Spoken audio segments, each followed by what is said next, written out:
My Strider. Okay, ladies and gentlemen, welcome to the first ever science fiction, fantasy, and punks prompted and plotted podcast with me, Montgomery Harris. I am the steampunk wordsmith, and with me, as always, are my two regular hosts, Mike Conley and this reprobate named Trevor. And with me, as always, are and no, not was with me as always, but with me are Rick Parker, or R.L. Parker, author of Dusk, Willow Asteria, author of Blood Queen, and MK Dockery, who I have forgotten the name of her book, but she's going to tell you right now. Wingless. Wingless, thank you. I'm sorry, it went right out of my head. And today we are going to be doing this, the first inaugural episode of the Prompted and Plotted podcast, and we will be building a story out of nothing. We will be putting together our collective minds, considering the unique experiences that happened in the universe that brought us all here to this moment in time. And if you like what you hear, don't forget to hit that like button like Grogu with a new droid. Hit that subscribe button like you're mad at it, and ring that bell like a night elf who's forgotten his own. Thank you, and I'm going to go in straight away, and because this is our first show, I'm going to also let my co-hosts introduce themselves. So, let's start in the order I began. Mike, would you like to give a quick introduction of yourself? Tell us about your books and where to find them. Hi, I'm Mike Comley. I'm a sci-fi and fantasy author. You can see in that little title below me a couple of my books, The After, Destiny's Crow, Adam and Elise, and Past the Fall. The Afterverse series is where those first books are part of, or within the universe. Past the Fall is another work that I'm doing specifically on Kindle Unlimited. All my books can be found on Amazon, and soon all my books will also be found on Wide through Draft Digital, which will put it in Barnes & Noble, Apple, and others. Thank you very much, Mike. And also, Trevor Billings, please introduce yourself to the crowd. And I hope we have Hi a crowd. there. Oh, well, we may not. Hi there. I'm Trevor Billings. I am a military science fiction author.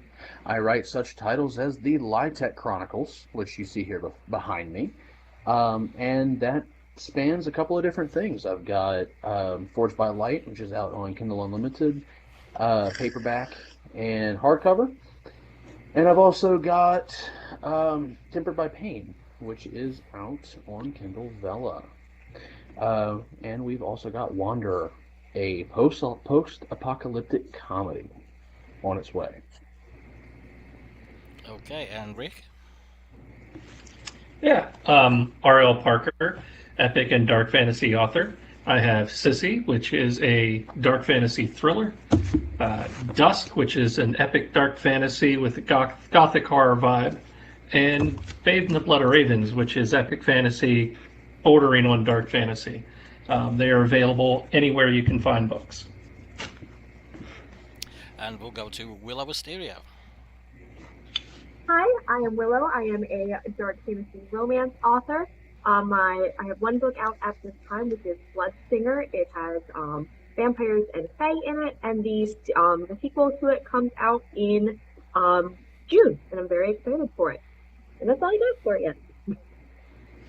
And MK, K. Hi, I'm MK Dockery. I have Wingless. It's an epic fantasy, dark fantasy series. The first of the book series is not as dark, but it is dark. I'm a multi-genre author, so I have science fiction coming out and Regency romance and Kindle Vella. And when she says dark but not quite dark, she does not mean Twilight. It's not that kind of show. Okay. And I am Montgomery Harris. You can find my works on Kindle Vella and on Kindle. I will soon be releasing the new Age of the Navigator Steampunk series in August this year, and that will be wide everywhere. Now, one of the purposes of this show is to draw attention to Kindle Vella authors. You have 4 Kindle Vella authors here. That is Mike, MK, Trevor and myself, and you can find our short stories there. Just type in our name, and you can do that now from the main menu of the Amazon store. So, this old podcast. Oh, and yeah, and I'm sorry you can't see me. It turns out I don't know how to work this software yet, but don't worry, everyone's going to get themselves checked, and we'll all be fine. So, the whole purpose of this exercise that we do is to try out a 33 episode story using 9 levels. Each of those levels are broken down into separate episode headings. These are a general set of headings which will give you an idea of what the episode will be. The episodes do not appear in any particular order. You can shuffle them around within its given level. And the authors that you see here today did not receive any information until 24 hours ago, and they were forbade. Is forbade a word? Forbade, it is a word now. They were forbade from discussing the prompt with each other. So this is real improvised writing that you are going to see today. No one knows what episode heading they will pick, because they are random and in order. The only thing that we do know is it will follow a set method. And today's prompt is going to be read to you by my beautiful assistant, Trevor. Yay! And, if you give me 1 second, I will just bring up the prompt. Alright. There is the prompt. Let's see. I see nothing. Oh, it's because there's a delay. I thought you had it with you. Sorry. Oh no. No, I'm not that qualified. God. Oh no, don't go in there. Let's Okay. Point of order for next week. We're gonna pretend Does anyone have the prompt I sent in front of them right now? Okay, the ladies are prepared. See? And I do want to point out the one good thing about the fact that we're doing dark fantasy tonight, it's usually a male-dominated genre, but we have 2 ladies here today who are going to be joining in with the dark fantasy, which shows anyone can write anything. Eeny, meeny, miny, moe, put the baby on the power, squirrel, let it go. It is not you. Okay, MK, read it.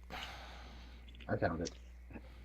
The Wizard King, hell-bent on expanding his realm, has opened the gate to the other realm, releasing the veil into the world. The veil hides within the race of vile creatures which you must define. Only the key can close the gate. Your protagonist must enter the quest and lock the veil. The stipulation is the Nightwalker. That is the Nightwalker. Locked within a supernatural prison, you must create the Nightwalker, must accompany the Marshal with the instruction to kill the Nightwalker should he deviate from the task. I will ask the following question. You want me to Yeah, go for it. Yeah, go for it. I will ask the following questions. What names and explanations will you give to the subjects? Why is the Nightwalker the only one who can complete the quest? What makes the Marshal uniquely qualified to be the Nightwalker's executioner? How can we empathize with the Nightwalker when he or she is not a good person? Finally, remember that the episode order within the levels of the evolution plan are interchangeable. You can choose any within the level when it is your turn, provided it is not already in. Okay, has everybody got that? Are you excited? Yeah. Okay, then let us begin. Who wants level 1? I drew the Nightwalker. You drew the Nightwalker. Traditionally, we start with Mike doing level 1 because he understands the meaning behind it, but now you all have the expanded version and descriptions. So, does anyone want to set the opening scene? Volunteer, or I will nominate. Dun, dun, dun. I'll take it. Okay, go for it. Okay. The opening scene is a prison cell made out of enchanted obsidian. So even the bars. The Nightwalker is sitting on the stone floor in shackles. It's a woman with jet black hair and literally glowing blue eyes. And then a man in silver armor walks up and yells at her with kind of a hint that he wants to spit as he's speaking. Half-breed, we need you. Dun, dun, dun. And that is the opening scene. I will go on to say that the opening scene is just a snapshot which entices everyone into the story. It should take about 1/3 to 1/2 of your opening episode. But it really does set the scene well, and it lends some mystery to the story. Before we go any further, Willow, I presented you with a task. You did. Yes, so as you are the next person up, please give us your definition of dark fantasy. Yeah, so dark fantasy to me, it is going to be a story that has fantasy elements. So fantasy races, whether it be elves, fae, vampires. I know sometimes that can also be paranormal, but I could consider them to be fantasy as well. Or in a really good magic system, maybe some other realm sort of things happening. What makes it dark and what makes it different are the tones and the themes. So there might be some content advisories, some trigger warnings, and things like that. Is what's going to make it dark. It's going to be the actual content. Okay, thank you. And you are going to take one of the Eddings from level 2, because we are on to level 2 straight away. So wonderful. Which Edding of level 2 do you want? I am going to do... Oh, I don't know. These are good. I'm going to do Meet the Supporters. Okay. So, after the guard or somebody comes to get the Nightwalker, they take them out of the cell, still in chains. They walk them down, and they exit this part of the prison, and they go into these tunnels. And once they're in these tunnels that seem to go on for quite some time, it kind of opens up into like a cavern, which there are 3 people there, and the guard says, "These are the people that are going to help you with your task that's at hand. It's not my place to tell you what the task is. You're going to journey with these people, and you're going to find it out along the way, because there is a terror that is on the horizon, and I'm not authorized to give you any more information. One of them is going to be a feline type creature. So they're humanoid, but they have a cat-like body, but they're standing. They have very large ears, and they kind of look like a Siamese cat. The next one is a humanoid man. He is very large, broad shoulders, and he's wearing a blood red cape. And the third one is a small halfling woman who looks maybe a little bit too old to participate in this journey. And do we have names for these people? Sorry. Yeah. The cat-like creature, their name is going to be... Ooh, let's see. What am I going to name them? That's hard. Let's do the halfling first. Her name is going to be Celine. The man, his name is going to be Adonis. What's his last name? Does he have a last name? Celine has no last name. She does not tell it. Adonis, his last name is going to be Gregory. Adonis Gregory. That's going to be his last name. And then the cat's name, who we don't know what their gender is, because it's kind of hard to tell since they're a cat. It's going to be Ash, but with an E. Say that again. And they're it's very important to this character that it's Ash with an E. And that's how they identify themselves. As Ash with an E. Yep, Ash with an E. So A-S-H-E. And here's your cast of characters. Yep. Meow. Yeah. And we lost Mike, unfortunately. We did, but my drawings are fantastic. They're drawings.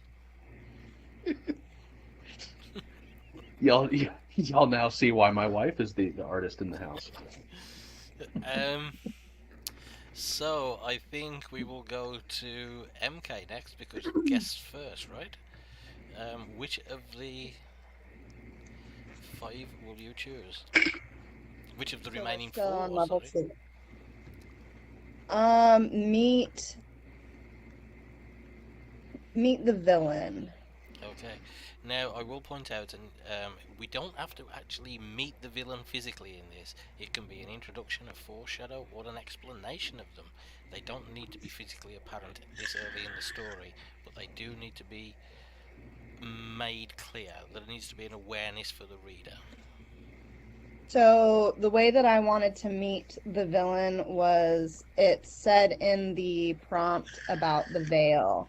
Yes. I want a visual of the actual physical manifestation of the veil. I want to see the bubbling, the fabric of it fluctuating. I want to see how unstable it is. Okay. So and I want to feel fear. Okay. So this is an important part of the story, so I think we can break for a little brainstorm here. Is this like the fold in Shadow and Bone, or is this like the darkness in the Langolias, or does it have more of a liquid consistency to it? Because you said bubbling. That's the thing that I wanted to discuss, is I want a visualization of this veil at this point. Okay. But what is it to us? What is it going to be to us? Okay. So, to me, if it was solely up to me, and it's not, but to give you an idea where my mind is, the veil coming in over top of reality or underneath reality would be something that could only be seen in dreams or in lucid moments, or people that are more susceptible to being swayed by opinions and the easy of mind. They would be able to see it pretty freely, but it would be terrifying. It would basically be visual representations of all your darkest emotions. You would feel it, taste it, hear it, smell it.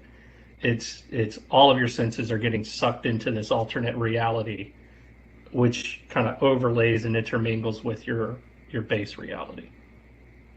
So would it be safe to plot potentially that the character we met in the first scene could be taken, since she was taken in the first scene, we see her staring off into space and having a terrifying vision? Ooh, that would be awesome. I could see that. See, I've always imagined the veil as a physical location, kind of like, the elephant's foot, right? In Russia. I've always seen it as something like that, how, as you draw closer to the other side. Yeah, like a place between worlds.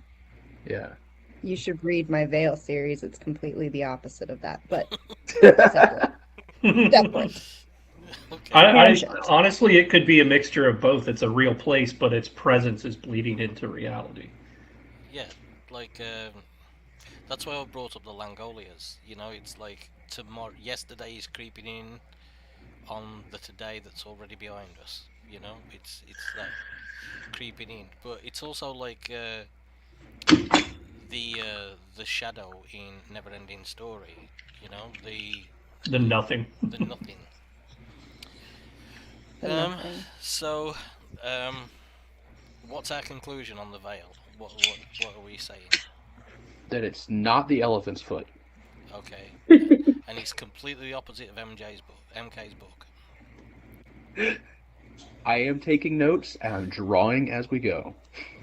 Okay. The drawings are Well, great. we do love need to come to some sort of consensus. What is this? What kind of I really like the fact that tangible it's a thing? vision and a physical thing.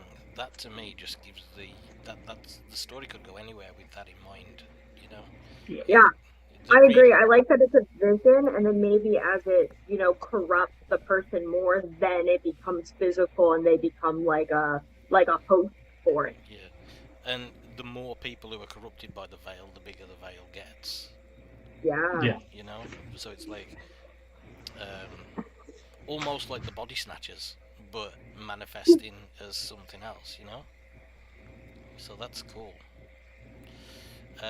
So Trevor, Can we also get a name for our character in the first scene, since we're going to be meeting her again? the Nightwalker. Yes, that honor goes to Rick because he went first. What is the name of the Nightwalker? Sorsha. Sasha. Sorsha. Sorsha. Sorscha. Sorsha. It's a name I use in my books, but it's a different character, so it's fine.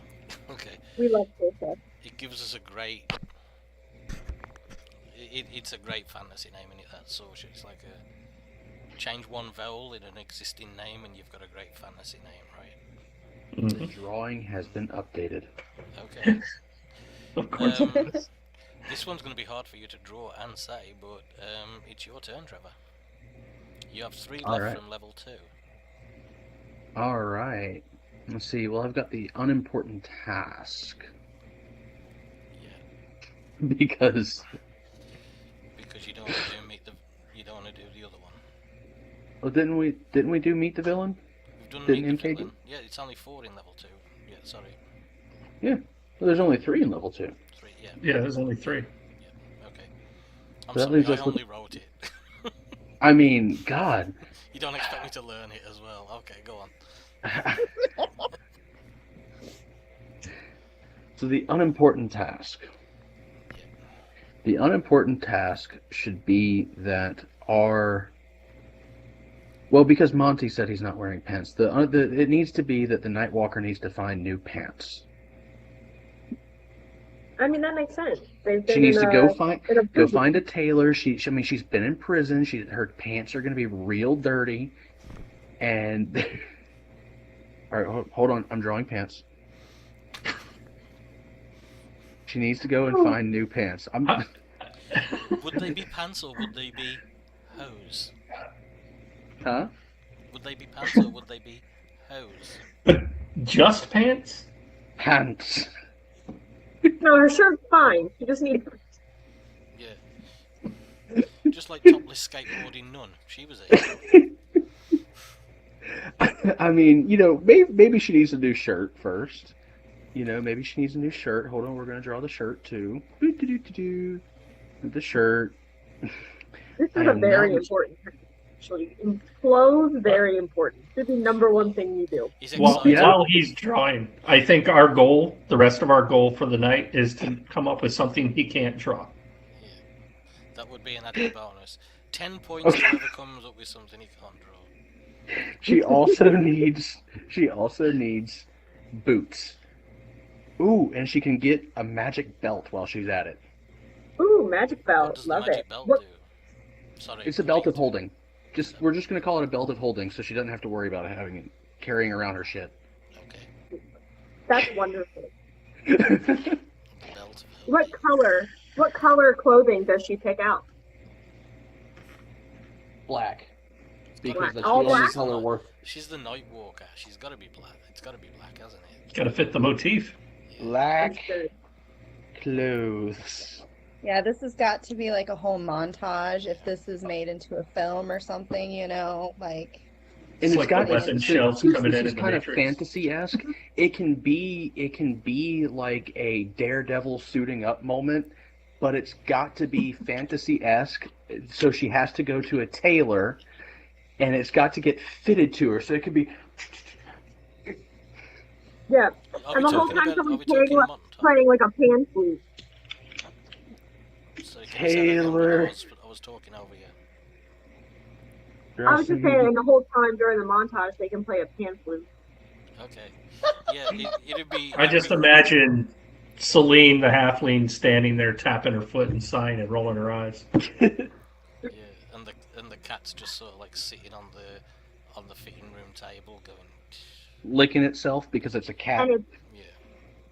And it's Adonis that's playing the pan flute because you have to have like that one like super creative thing because he's been like the whole Needs time. more pan flute. You know, Can we make it a needs saxophone? needs more cowbell. This needs more pan flute. Yeah, if this Nightwalker wants more pan flute, darn it, we're gonna give him more pan flute. Hold on. Pan flute. Okay. The Nightwalker does not get a hat. No hat. No hat. I think the Nightwalker should have light blue hair. All right. There's something about like. I'm drawing with a blue pen, so that works. Okay. They've let you have sharp objects again? They said I could. Okay. It was their mistake. Before we go on to level 3 and my little contribution to this story, we are also going to thank our audience for joining us. We have 8 people watching right now, so thank you very much. We really do appreciate you. Now we have 7, so I'm not thanking the one that left as soon as I thanked you all. Elizabeth, welcome. Road Witness, welcome. Do any of you have any questions for our guests before we go on? And thank you for the likes. I really appreciate it. I hadn't seen any questions coming in yet. I've been kind of halfway paying attention to that too while I'm drawing because I can look down. And as you're well aware, I'm taking my role as artist seriously, guys. Super serially. It is a very important role. He's taking it a lot more seriously than he took art class, I'll tell you that. Okay. I don't have the list in front of me because I have one screen magnified, one screen with OBS on it, and one screen showing what we're looking at. Plus my phone is also watching chat. So I have no notes in front of me. Could you tell me the ones for level 3, please? Opening the curtains on a wider world. Okay. Level 3. We got open. Oh, you just read it. Yeah. Opening the curtains on a wider world is the purpose of level 3. I think we have get to know the bad guy better. No, it's a small disaster, something learned, something motivating, a great catastrophe, and the game is afoot. Okay, so this one I like to keep in order because it seems to flow the way it's written. You can't have a great. So I am going to take is it a small disaster? Yep. A small disaster is the first, yes. A small disaster. So this is where the marshal joins the team. This is where the marshal comes and says, I hope you've enjoyed your shopping. It might be the last thing you wear if you deviate from this plan. And, there's an immediate bit of tension there. Is it sexual? We don't know, but there's tension. And they're looking at each other, and these people can match each other. And the marshal, I'm going to name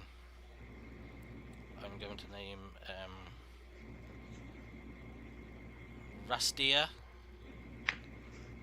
Kuborn, because if you change the vowels of Rooster Cogburn, you've got a great character, right? So we've just changed the vowels. So he's going to be named Rastia Cogburn, right? Cogburn. Now that's too steampunk, but you get the idea. So this guy he's got a scar right down the side of his face. This guy looks like he eats napalm and craps barbed wire. He is a menace. He looks like he is, if you'll excuse my French, the kind of motherfucker who can fuck a motherfucker the fuck up. He looks just like that, right? All his tattoos are spelt wrong. He is that kind of hard, right? And All his tattoos are spelled wrong. it's Take no he- prisoners. if he walks into a bar and it's empty, he will smash a bottle over his own head. Like, this is the kind of tough this guy is, you know. You know, he's the kind of person who just takes no nonsense, and you can tell straight away. You know, you know, it's surprising he's not wearing 2 eye patches and still fighting. You know, and he comes. You just described Chuck Norris, dude. No, Chuck Norris was born out of this guy's beard. You know, this was this guy is tough, and he's he's also wearing a medal that indicates he fought in the Nightwalker War, right? Which enters into a bit of lore that finds out that the Nightwalker was the last surviving Nightwalker.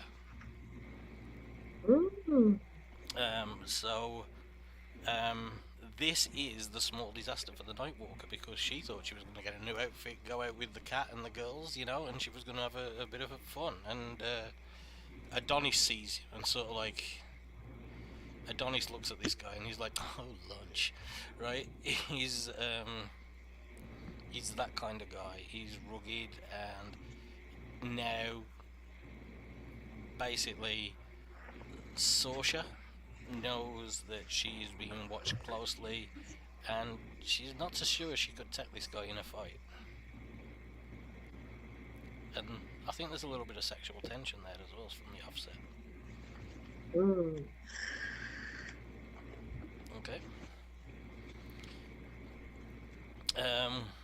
Now, I want to make sure I got this right. You did say lunch, right? I'm going to just contemplate the irony of showing the blind guy a drawing.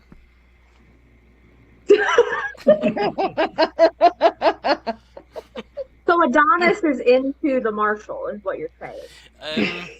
Adonis is into whatever takes his fancy, I think. Monty, I feel sorry for you. You're never going to know the blessing that is my art. Yeah, but I think Adonis is sort of like,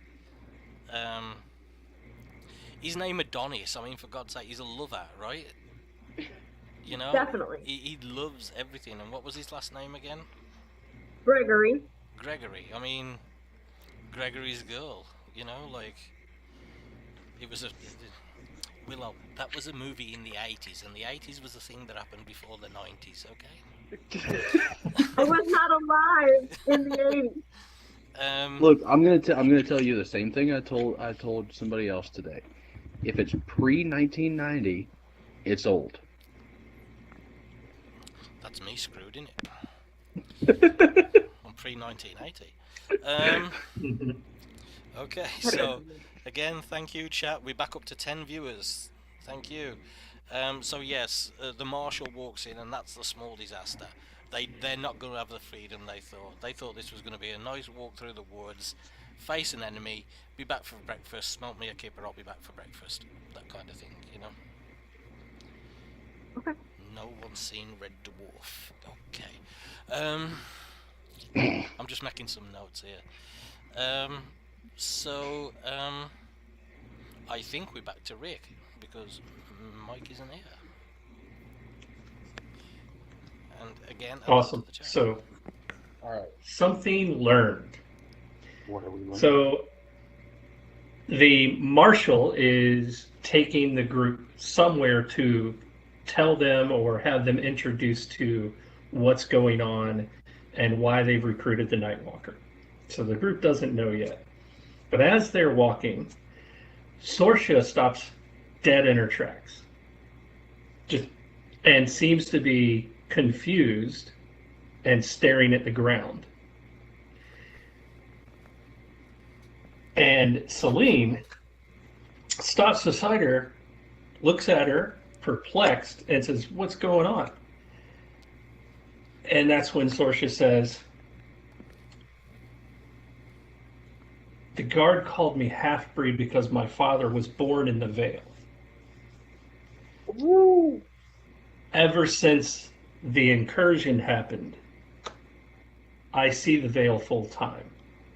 So I don't know if that hole in the ground is here or there.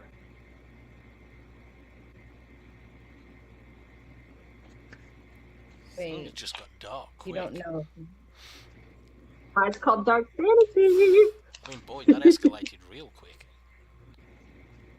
I love So it. she sees a chasm in the ground and is scared to walk because she doesn't know if it's real. So here we have this way, and then following the group, and then stop! Ah! There's the hole in the ground. Then I have, I'd send this to Marvel, mate, when you're done. So she's living in both places, she thinks. And she can't turn it off. Then can That's I sad. ask a question? Our feline friend, Yes. is That's what it she like? Does she have the dexterity of a cat? Like that she can? Oh yeah, definitely. Okay. It's just something I need to know because my mind is a plotting. Yep. Just So- a bipedal and large. Just I give have me a little 1 second, please, plot- because I think Mike's in the waiting room. Okay. So here it says, I'm half bad guy.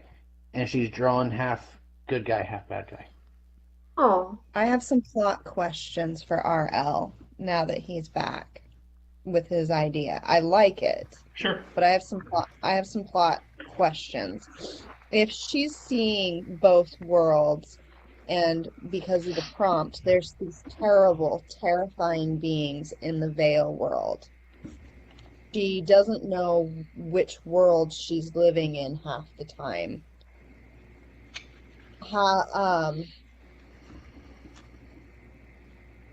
We're gonna have to carry that throughout the book, that she's fighting demons, fighting terrifying things that nobody else can see, Potentially. right? Okay. Yep. Cool. Let's do it. There was an old John Carter. And then we also would have to decide, and I'll leave it up to whoever does it in a scene, if she's fighting a demon that they can't see, is that demon represented by something else physical in the real world? Is it a sparrow that she sees as a ghast? Or something like that? Or is This it could just also air? be a Can Or I is it ask, just thin air? can I ask a plot question? Does this this blessing and a curse allow her to see the true nature of people? So I would say before the king, the evil wizard, did what he did in the prompt and unleashed the veil on the world, she could see the veil when she closed her eyes and dreamed or focused because she was a half breed. But I would say that it's on full time now. So whether or not she can see what people's true nature is, maybe she can see their aura, or maybe that she could see it before but can't now because she's just overwhelmed with the veil. I'm leaving that up to you guys. There's so many ways that could go. It is. I love it. Well done, Parker. I just quoted I like Thunderbirds in a dark fantasy chat. Willow, Thunderbirds was a show that happened in the 60s. That happened before the 70s. Never heard of it. Never heard of it.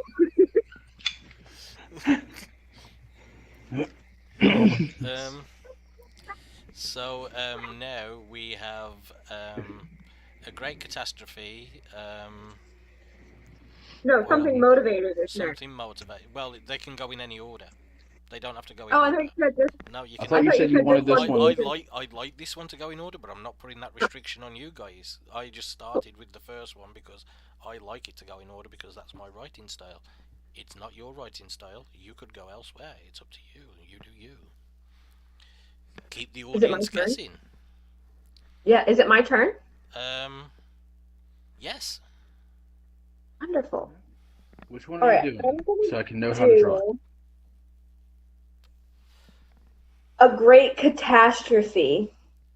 So I'm going to say, as they are, getting ready and the marshal's telling them all these things, They're either in the same town. Had they been traveling already? Had they left the town? Not yet, right? I would say because they're on the road and they've seen the owl, they have already travelled. Because Yay. she was being taken somewhere. The drawing, she stopped and went hole in the ground.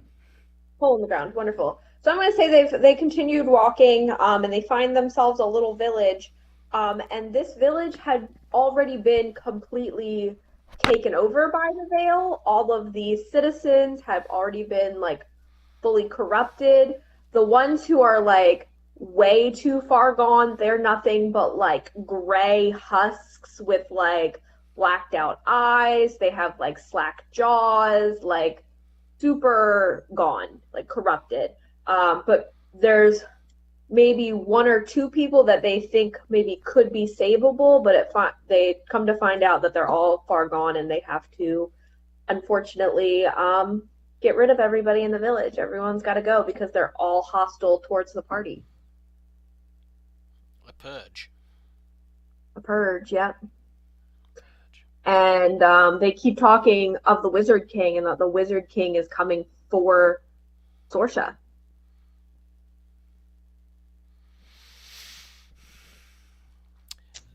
You just did the something motivating too. You just did it. But bravo. You can elaborate on it if you Yeah. want. MK. No, that was bravo. I'm proud of you. You bowed it. Like yeah, she did great. Yeah. I guess that leaves the last one for you of level 3. It is the last one, right? No, I think the game is afoot. The game is afoot. Watson. Hold on, I didn't get to show the Veil. The Veil Village. The Veil Village, yeah. Veil Village. Okay. Okay, the game is afoot. We see the mighty Emperor for the first time. Like, we actually see him. The major antagonist. I'm gonna go cliche. He's at the top of his tower. He's like Sauron, looking over, and he's informed that the village has been purged, and they don't know who's done it, but rumor is there's a Night Walker in their midst, and oh, good heavens, there's a marshal, too. Oh, no, it can't be that rumored marshal from the legendary Nightwalker Wars. I thought we got rid of all of them. Send everybody at them. Everybody. Like, all of a sudden the gates open, and it's almost like he's just sent the entire of the Empire after them. This is the flying monkeys taking off in The Wizard of Oz. Nobody! No! No, that's what I pictured when you said it, so I'm clarifying. Yes, like yes, Lord... it's kind of a little bit of a ridiculous scene. Yeah, but I see things in a simplistic form and then I darken them in my head. You know what yes, I mean? very much a flying monkeys moment. Very much a flying monkeys moment. So, buckle up, buttercups. They're coming for you. Could you describe these warriors to us, please, MK? Their armor, they don't look as dark as you think, okay? Like, I kind of want this switch thing happen. Like, our Nightwalker and our marshal looks more terrifying than this military. I want these to be like knights in golden shining armor, and them to look like the good guys, the ones that are gonna come and save the day. Awesome. Yeah. Awesome. Perfect. Wait. Turn the cliche on its head. There's nothing better in writing. We're from the government and we're here to help. Yes. Well, that's it, right? They caused the problem, but they're putting on the show like they're solving the problem. Yeah. Yeah. We're from the Win over government. the people. Did you really put I that want on them your to look like the good guys. Yeah, because Right down you to know, the white capes. this is one thing I That's liked. good. This is one thing I liked in the Wheel of Time. The you know the followers of the sun. They looked like heroes when you saw them dressed against a bunch of village kids. You know. Now, I will say this: the thing that gives away the Emperor as a bad guy is the really low-cut robe. And actually, I don't want the Emperor to also look like your classic bad guy. I do want him to like be in the tower like Sauron, doing that whole like he's positioned in a position of evil. But I would want him to not look like your classic bad guy. Maybe even going as far as like he's like Farquaad.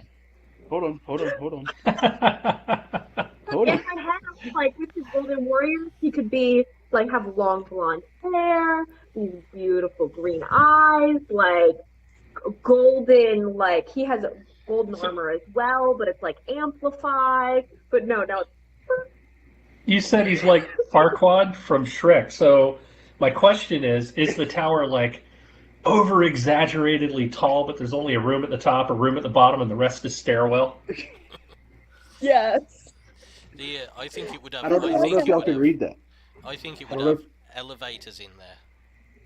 I don't know if you can read that. Elevators are powered by slaves, which you can never see. Like the elevators are slaves walking on a wheel, but you never actually see them. So I don't know if everything y'all can. dirty is hidden. You know what I I mean? don't know if y'all No, I can can't read it. this, but it says I'm sexy and I know it.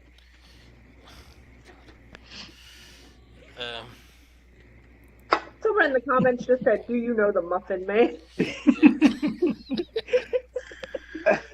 One of the best lines in that movie.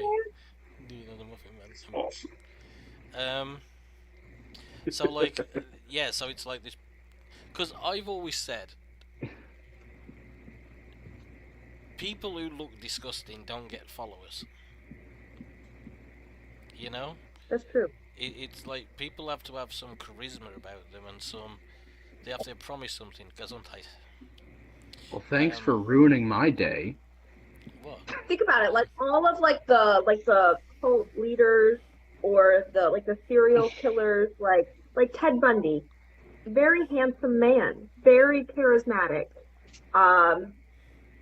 very easy like to just draw the people's TV show Dexter. Everybody loves Dexter, and like, come on, think about what he does for his hobby. Yeah, a public service, but I don't think we're supposed to see it as that. It's so yeah, we've got this. I love the idea of it being this almost like not Elrond. That's the name of it. Almost like Minas Tirith, right? It's got this beautiful, grand exterior on it. You know, and everything that's reflective of the Wizard King, his army and everything, is beautiful. You know, so I love it. Before we go on to level 3, and Trevor, who is going to start us on that, and if you can read out the full list before we start it, so everyone in the audience knows what's coming next, like the order of them. You mean level 4? Level 4. Sorry, yeah, we are moving because we are at the end of Act 1. Yes. There we are. So that's cool because we have been doing this less than an hour. So well done, guys. Yeah, that's what you gotta. That's how they walk out the castle. We're going to have a fight. All right. So level 4, leaving the Hold on one comfort sec. zone. Hold on one sec, Trevor. Do we have any questions from the audience? Comments, concerns? How do you think the show's going? Would you give us a 5-star review right now? Did you hit the subscribe button? Did you mash that like button? And did you ring the bell? If the answer to all of those are no, tell us. Also, don't forget to share with your friends so they can join in on the fun. Yes. I may or may not draw. This drawing thing might be a one-time gig. I don't know how much. Every time. Every time. It's now canon I to think this podcast. I think you should I draw the think you're end gonna of need to each have a level. board Just show Yeah, the you need like a drawing. big whiteboard. Yeah, but just show the so that we drawing at can the see end your of each process. level. Make them wait for it. Trevor's drawing's coming. It's coming at the end of the level. Yeah, call it the Act 1 storyboard and just flip through it. Yeah. But see, so I could, It's also a good but review. It's also a fun review system. Oh yeah, it's great because like I actually have an idea of what we've been talking about because I've been drawing it out. Now, is it professional level art? Not even a little bit. Not even a little bit. Dude, Trevor, I expect a coloring book after this is done. The Nightwalker and the Veil coloring book. Rick, I will send you these sheets and you can do with it as you want. And the last like 12 pages are blank because it's a draw your own ending. Thank you. Thank you, TT. I'm just going to address a few chat comments here. Thank you for showing up, even if you are late. Better late than never, Book TT. Yes, we are the epitome of consummate professionals on the planet.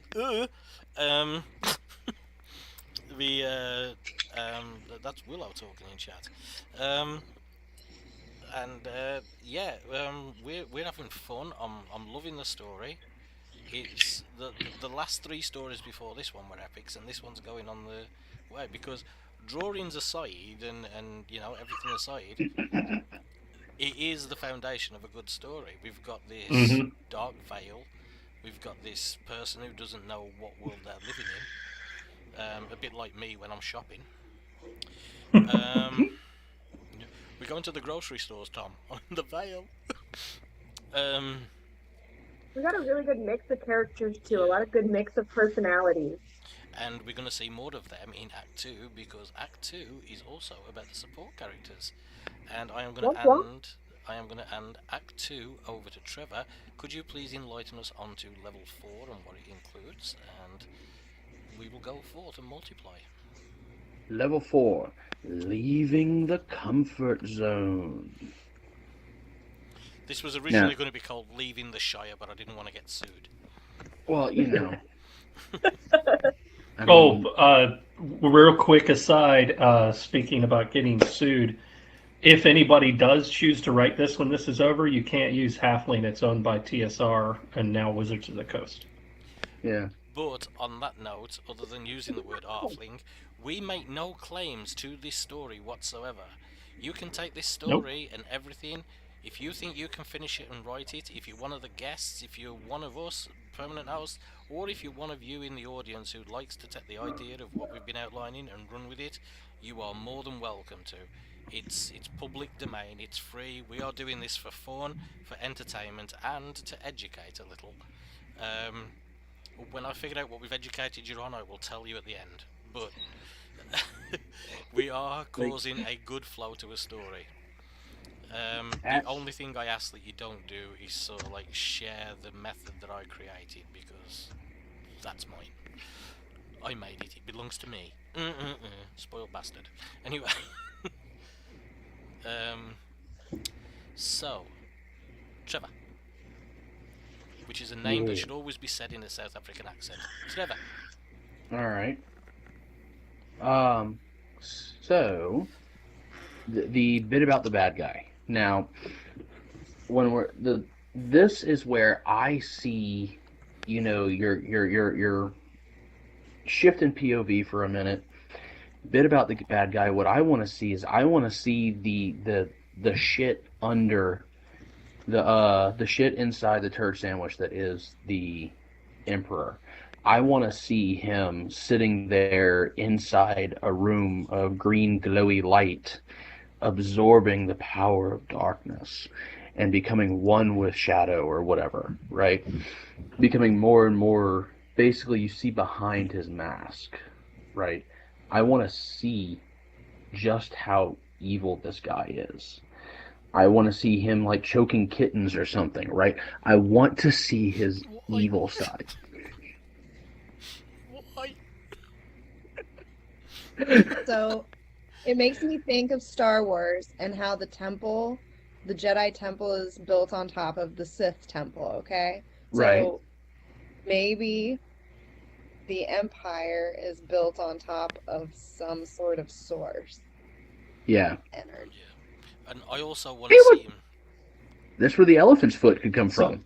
You go so the first. stronger the veil gets by people getting taken over by it, Willow's idea, the more people there are that are overcome, the more amplified that source of power is in the real world. The more amplified that power, the stronger that emperor becomes. Yeah. Yes. Yeah. There. And So them purging that city actually weakened him. yes. Ooh, yeah. Ooh. Ooh. We have to learn about the key as well. So wouldn't it be good if the emperor, sorry, the wizard king, who we still have to name? No, we did give him a name, didn't we? No, we didn't. No, I don't think we did. We need to You give never him a gave name. him a Farquaad named the name. emperor. Do you want one of my comic bad guy names? Like, I was gonna say name him Craig. I was gonna say Sebastian because Please make him Craig. Or Chad. Sebastian is always a bad guy name. We've got to give him a name that seeps of goodness, and it's not. Craig! So sorry. You know, if you've been to England, Greg's, the best food you can get in England. Not a sponsor of this show, but Greg's Bakeries do make the best sausage rolls and pork pies. So, Greg would be... He's Craig with a K. Yes. Craig with a K. But then we were saying Greg, and you know who else has a Greg in their name? Adonis Gregory. What if he goes by Greg? But really, Adonis is really the secret son of the Wizard King. Just saying. Okay, I like that. you're jumping ahead to another B story now. There's a B story coming. Cool your Well, eels, someone Willow. can go on to that. Someone can go on to that for later. I just had to say that before I Okay. forgot about it. Since you were saying it. Willow is doing B story, ladies and gentlemen. Willow is doing B story. It was a very good simulation of an announcer at a grocery store. Yo, Right? Ladies so and gentlemen, sorry, my brain. ladies and gentlemen, today there is a discount on diapers, and it's a Christmas special. We call it Shitty Christmas. But yeah, one thing I want to see this bad guy doing while you're talking about that is inside the castle. I want to see real decay. Like I want to see running black water dripping through the cracks of the wall. So while the inside, it's like the inside is like the inside's kind of like a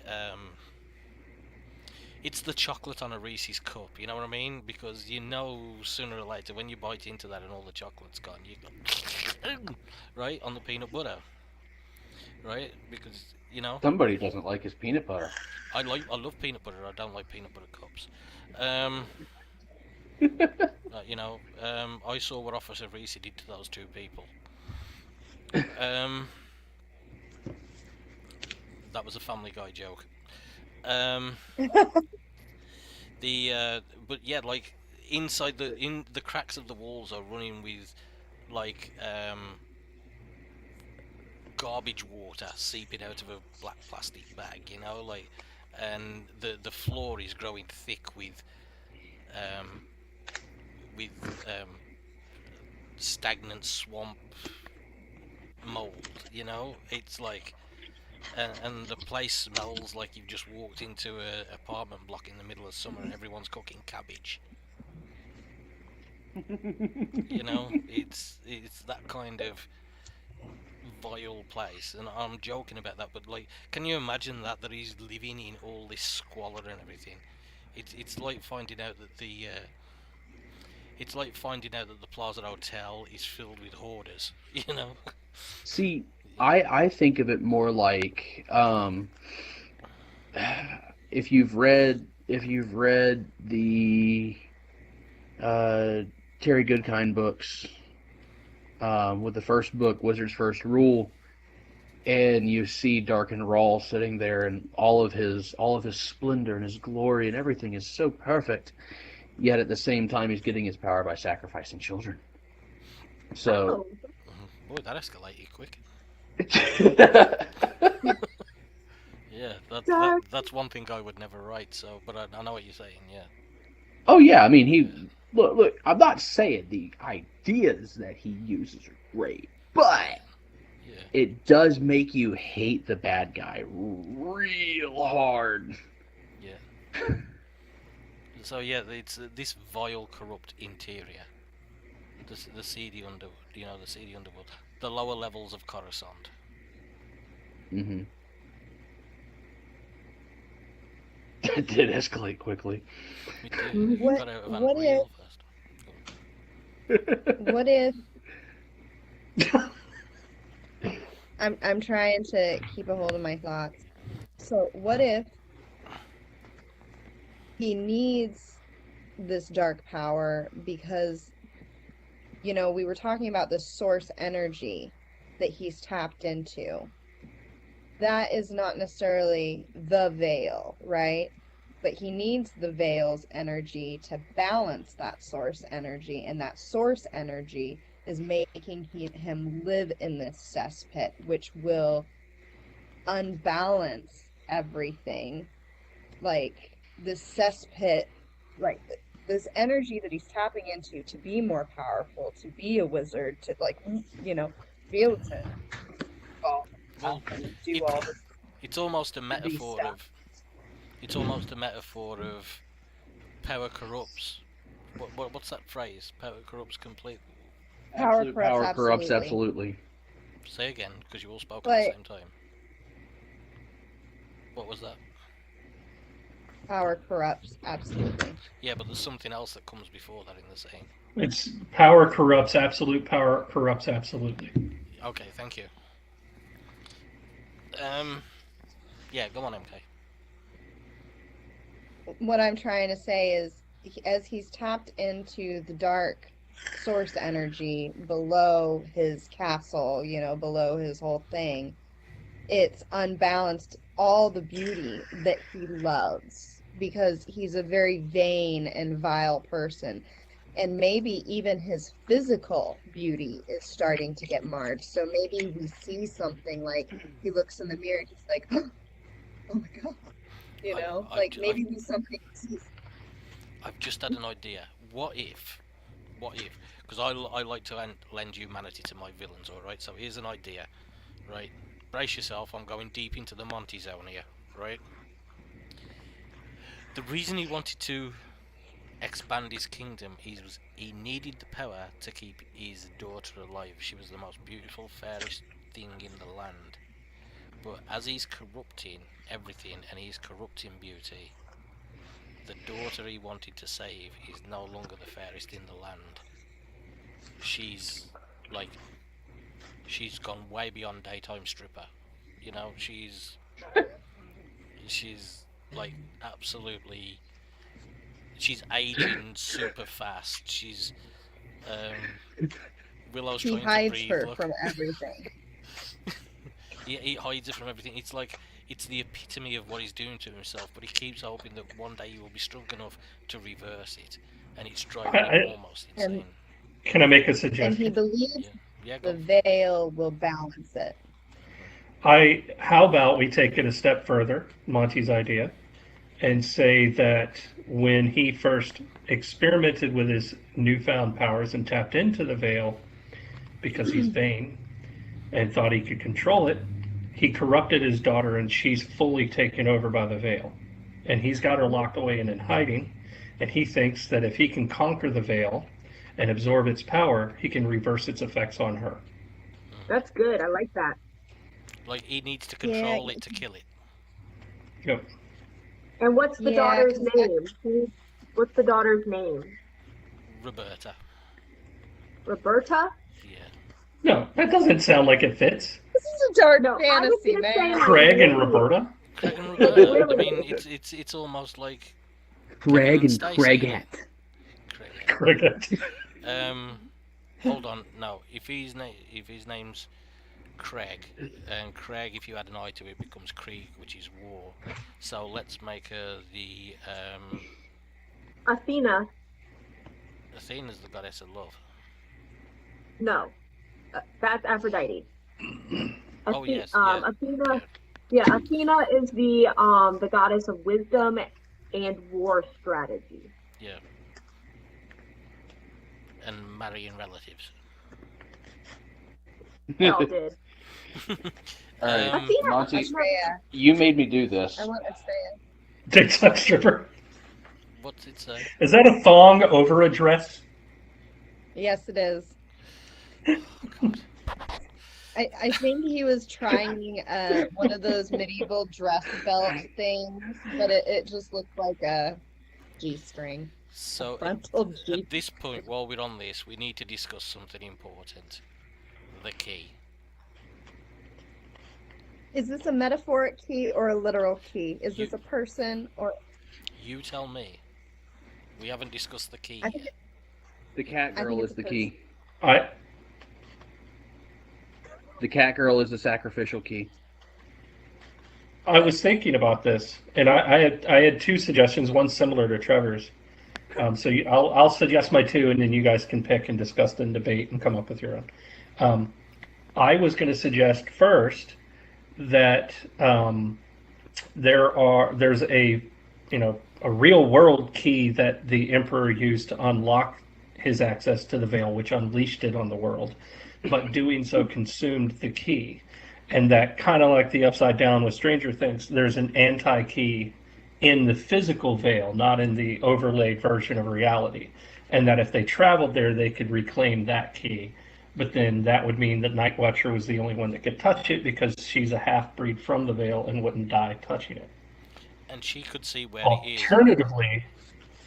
Alternatively, my second thought was that they're going on the journey for what they think is a physical key, and during the process learn that the Nightwalker is the key. I felt like it was the Night Walker, so that fits with my theory.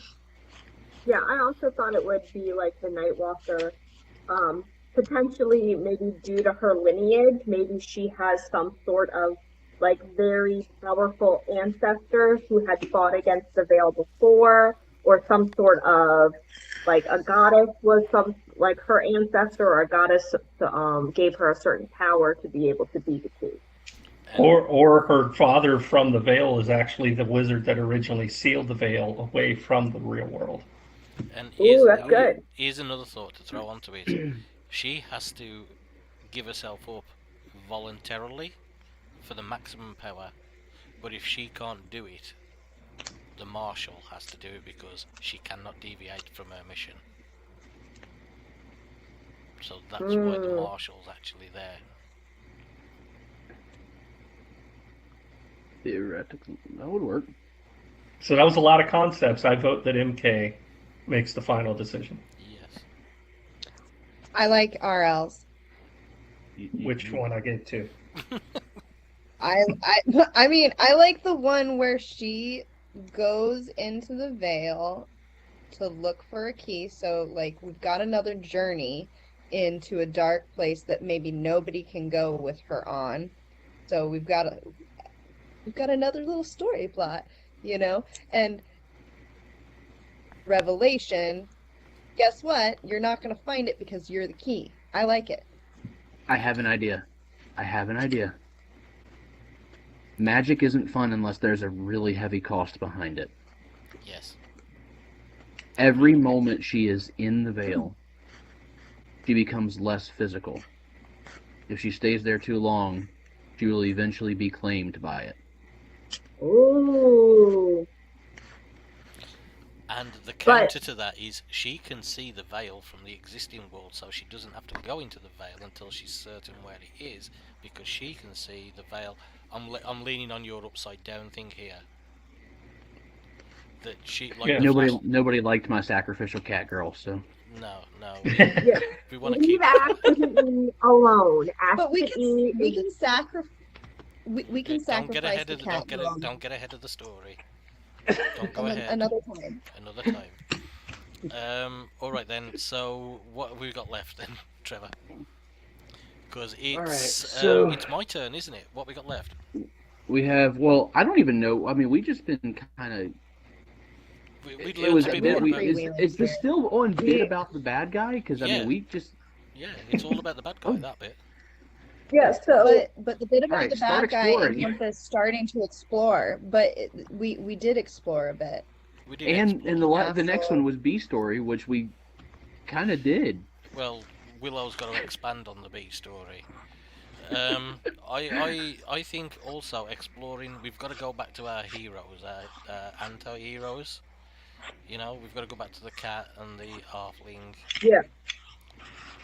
I'm thinking though for the B story, I think that we're gonna change it a bit up from Adonis and Greg because now he's Craig, and then he's got a daughter. So it'd be silly if he had a daughter that he's got hidden away, and then like a son that's like out in the world. So I was thinking about changing the B story a little bit.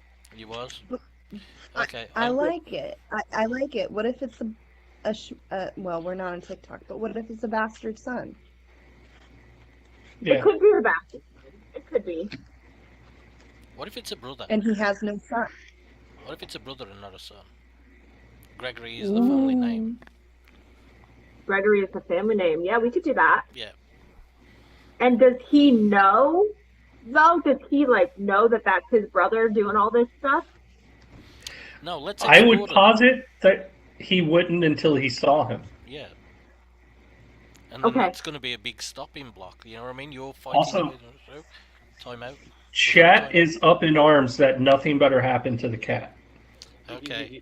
Challenge accepted. The chat better learn that whenever the readers start loving a character, that is a signal for authors that we Also- got to do away. Also, before we go on, I think this is the halfway point of the live right now. So I would like to say, if you are an author and you would like to come and join us on the panel for any of the subgenres we're going to cover, and we do have 128 subgenres to explore in the 3 Overhawk. Right, I wrote all the cards out. I know. So yeah, please feel free to fill in the application form, which you can either get from me by sending me a message with your email, or the link will be available underneath this video at some point tomorrow. So just come back and look at this video and you will find the link there. Because we do want more and more authors on. This is your chance for exposure. You're seeing authors at work, and if you look to the bottom right of the screen, you're also seeing their works advertised. So this is a great opportunity for you as an author to get some exposure. Remember, the greatest thing you can market as an author is the author. The more you know. Okay then, so I'm going to cover, I'm just going to do a little bit more of exploring. Yeah. Okay. Because I want to go back and visit, because the rest of the story is going to be about, you know, like, we're not going to be back with the bad guy for a while.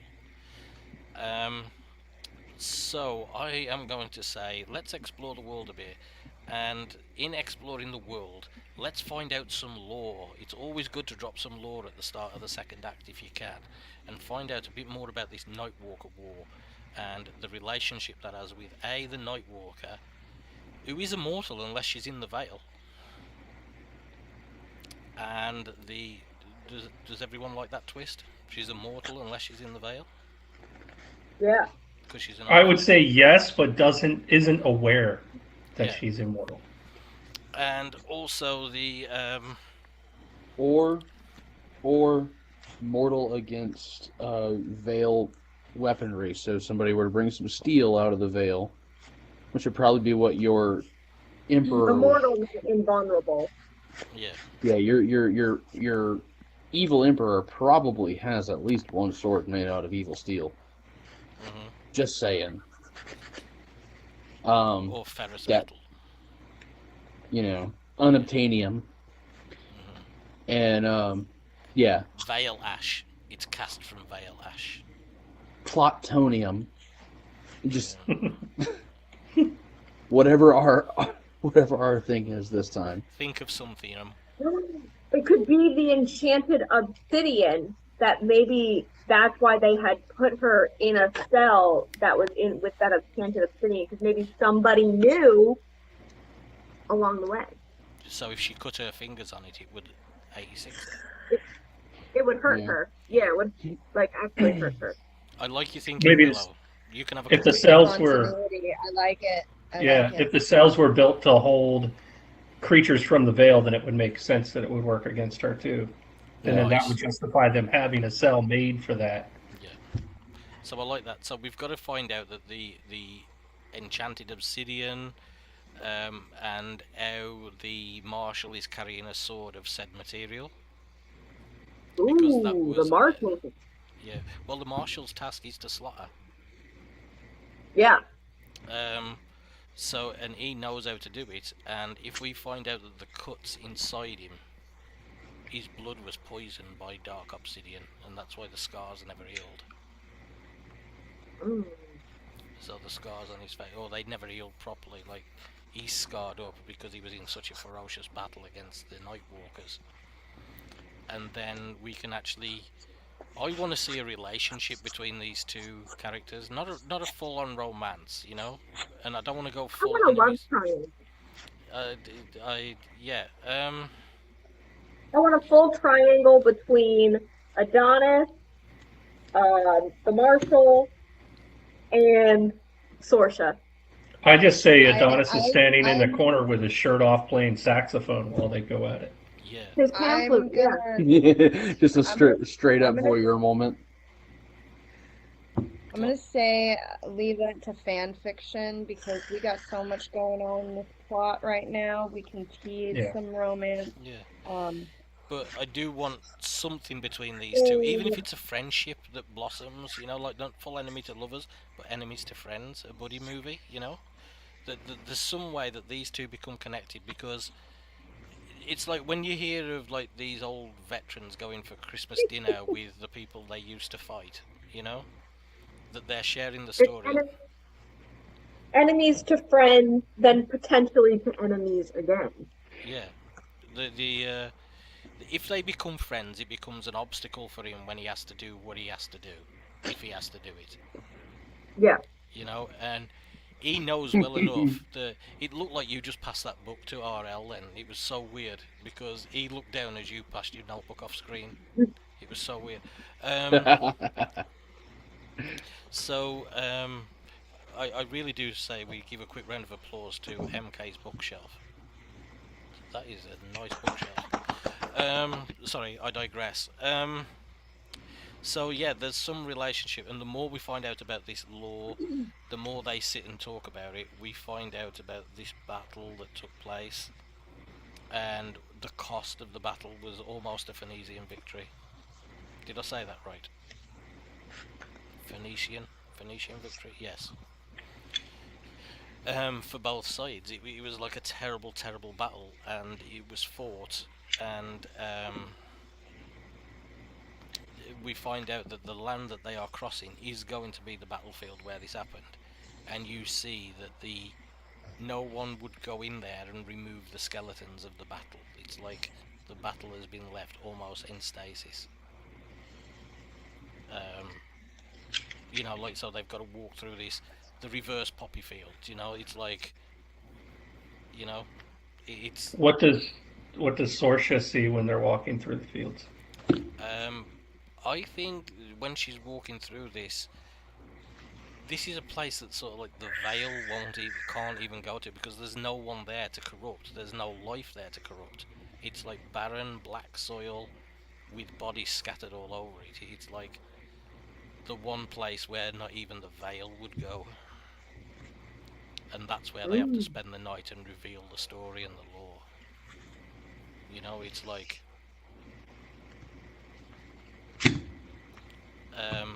yeah, and So, this would be a point where she would open up, because she's not plagued with the veil in this place. Is that why the marshal took them there? Maybe. Because he knew? Maybe it's a good idea. I would say yes. And that's when they're sitting around no, that's too early. It's too early in the story to reveal that. But you do. I called it the dead fields in the drawing. Okay. And at some point we need to find out that the cat people were a part of something in lore that they became merged with cat. That human and cat came together. That's probably a C story, so I'll leave that for later. Because now I think it is time to go back to Rick. Unless he wants to pass it to B story for Willow. And then come back. Yeah, I'll pass it along. Okay, Willow, you're on B story, and then we'll go back to Rick. Yeah, B story. I thought B story was the fact that was his brother. Yeah, but you need to expand on that a little bit. Oh, I gotta expand more on it. Okay. All right. So, hold up. I'm thinking. Ooh, hold up. I wasn't prepared. I should have been prepared. That's what he Let's said. say so. We said. So we said that they didn't want them to realize like that until like they saw like the king, right? Yeah. So let's say that that how are we gonna see the king? That's gonna be a good question. Well, that's the end of the B story. This is the start of the B story.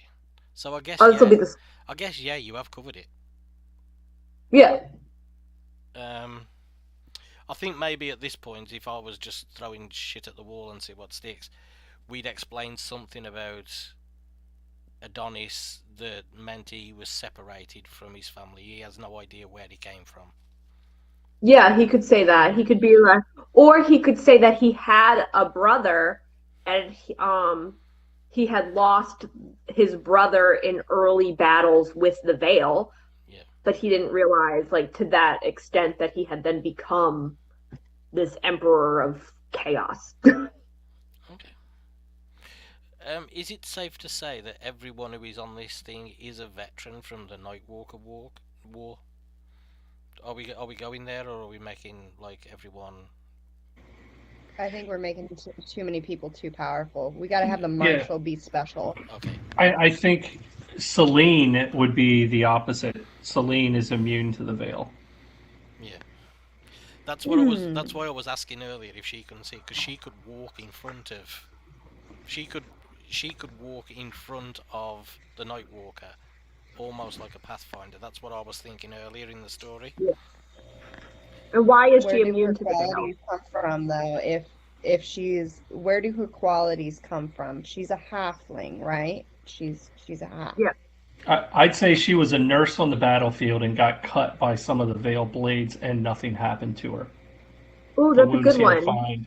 And that's how she found out she was immune to the Veil, and that's why she was sent on the mission. I love that. Yes. So then there are also potentially others that are also immune to the Veil. Yeah, but to varying degrees. Okay. Yeah. So MK made a point earlier, right? We're making too many people too powerful. Mm-hmm. So, while she may be immune to corruption and whatnot, the residual poison in her body, the longer she's around, the sicker she gets as well. Which we mentioned that she's feeble and old. Yeah. Yeah. That's the halfling, right? Yeah. Okay. We could learn that she's only.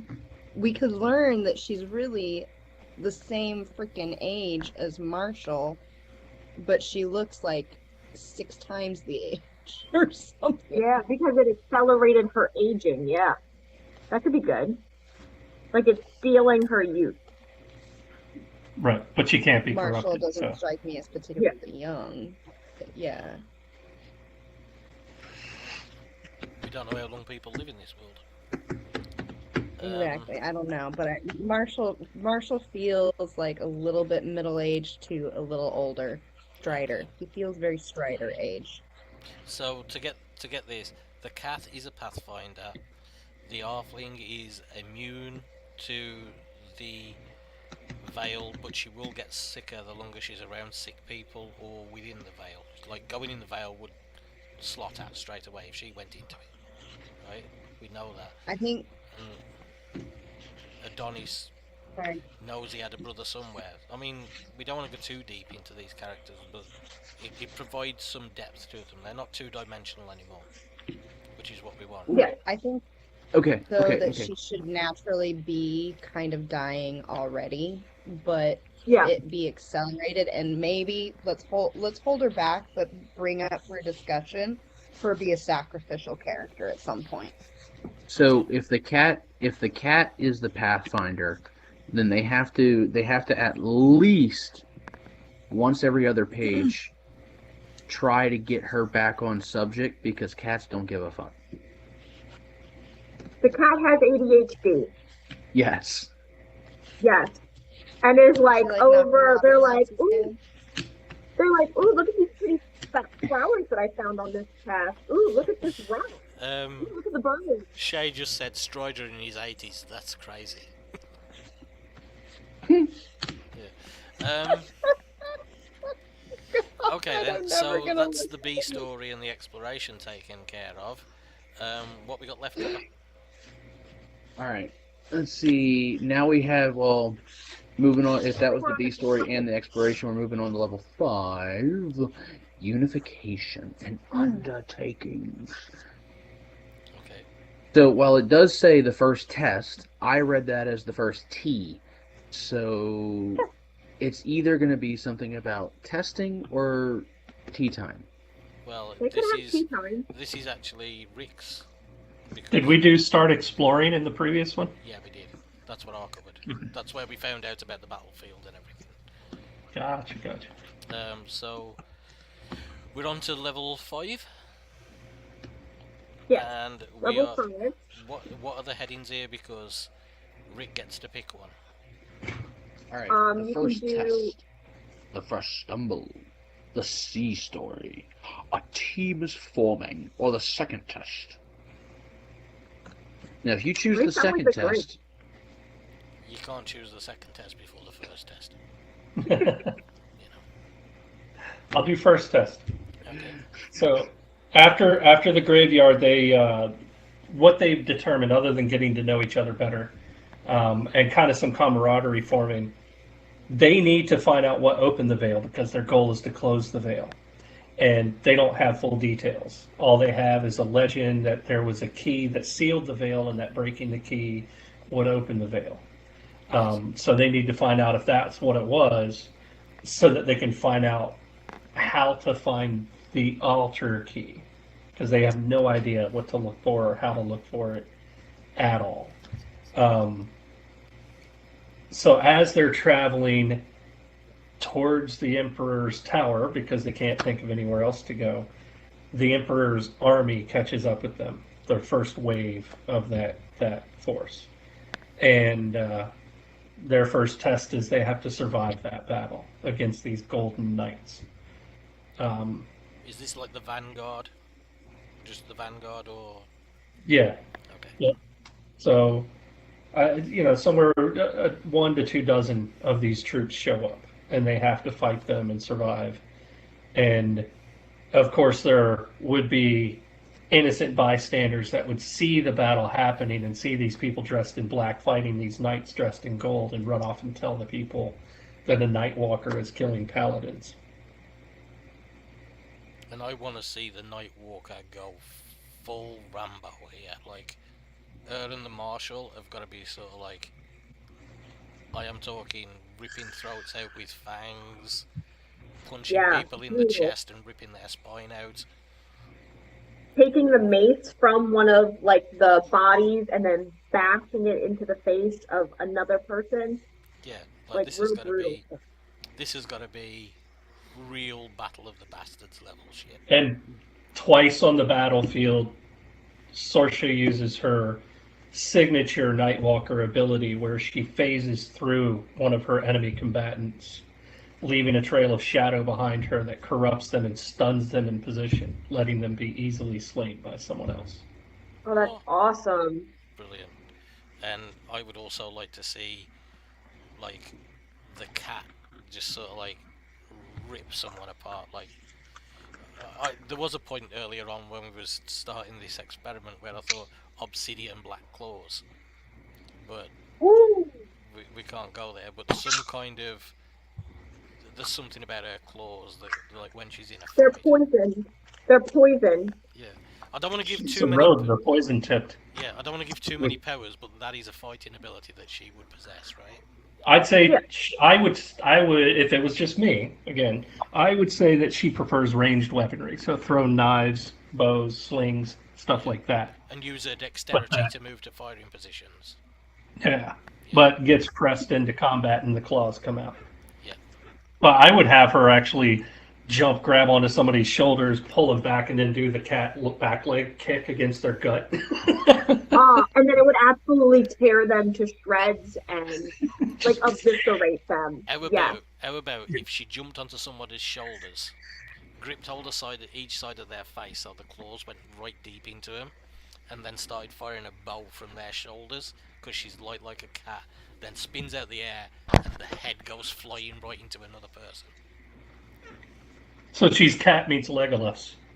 Oh yeah, like for Legolas. See what I did there? For Legolas. Because cats have 4 legs. Yep. If you've got to explain it, it's not funny. Okay. So what you're saying is you want that. Yes. Yeah, well, it looks like a big M to me. It's a cat standing on a dude's shoulders. Yeah. Like, yeah. And this one says, I throw rocks. No, she throws And heads. I think it would be really funny too if in the middle of the battle, like one of like the people were like, "It's time to meet your end, ass," and they're like, "It's ass with an E," and like Yeah, oh yeah. slices them open. Yeah. And And I y'all think, didn't think I could draw the cat sitting on somebody's shoulders. Meh. and I think Artemis is standing there, right, and everyone's surrounding him, and he goes, and one of the Adonis? guards go, Or he's got a pan. is Artemis the marshal? Oh, sorry, Adonis. Sorry. Adonis sort of like stands there, and he's like, they're like, attack him. He's only got a panpipe, and he's like, but I know how to use it. And as he lifts it to his mouth, all these darts shoot out the bottom of the pipe. That would be so cool. Yes, because the whole time you think he's just like some happy-go-lucky dude with like a. Yeah, but it's all And then he's it's beauty. It's like the male Yeah. fatale. Yeah, I love You that. know, the homme fatale. You know, like Yeah. yeah. So we see that these people can handle themselves. And I also want to see our marshal run his sword through like 6 people at the same time and lift them up and just toss them. Or a lance, maybe. Do you know how heavy somebody is when they're wearing full plate armor? Yeah, but have you met the marshal? They're about 50 pounds heavier than a normal man, so about like 290. 6 times 290, you can lift a metric ton. No, maybe 2.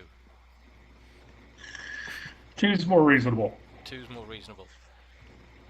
Still absurd, but more reasonable. Yeah. Or you can use them as a pole vault and then swing off them and start attacking somebody else. Like there, he spears a pole vault and he uses 2 people in a row to plant and goes flying. I like acrobatics in combat. Well, if he's using a veil blade, we could always say the veil blade just cuts through their armor like butter. Yeah. Like in like in Top Secret when they punch the guy and he shatters. It's a veil blade. Yeah. It's like their armor isn't there. Yeah. Their armor is only in the real world. Yeah. It's almost like you're using something from the ethereal, right? The Wizard King did that on purpose to maybe think that the people like working under him are like safe from him, but if they like stepped out of line or anything, he could just be like, because I would say he would have a weapon too. He could just be like, "You're done. You're done. You're not safe." How about, like, just working on a theme there, the Emperor as an henchman who also has the obsidian blade, and we can have the Marshal versus the henchman fighting with the veil blades. Rick, Yeah. you draw the sword, but instead of steel, it turns to smoke as it's being drawn. Yes. The blade is living smoke. Nice. So anyway, they kick some ass, but at some point, to be the first task, they've got to get the hell out of Dodge. Like, they are being overwhelmed. You know, as more people turn up, because Rick did mention that, right? Yep. I mean, I did draw them going, but And Would that be the only considered the first stumble when they're overwhelmed? the first test is them defeating a bunch and then surviving, and the only casualty is that Ash loses 3 whiskers. That's going to affect Ash's balance because that's going to make him like whoop. Y'all are way nicer than I am. I would have at least taken an ear.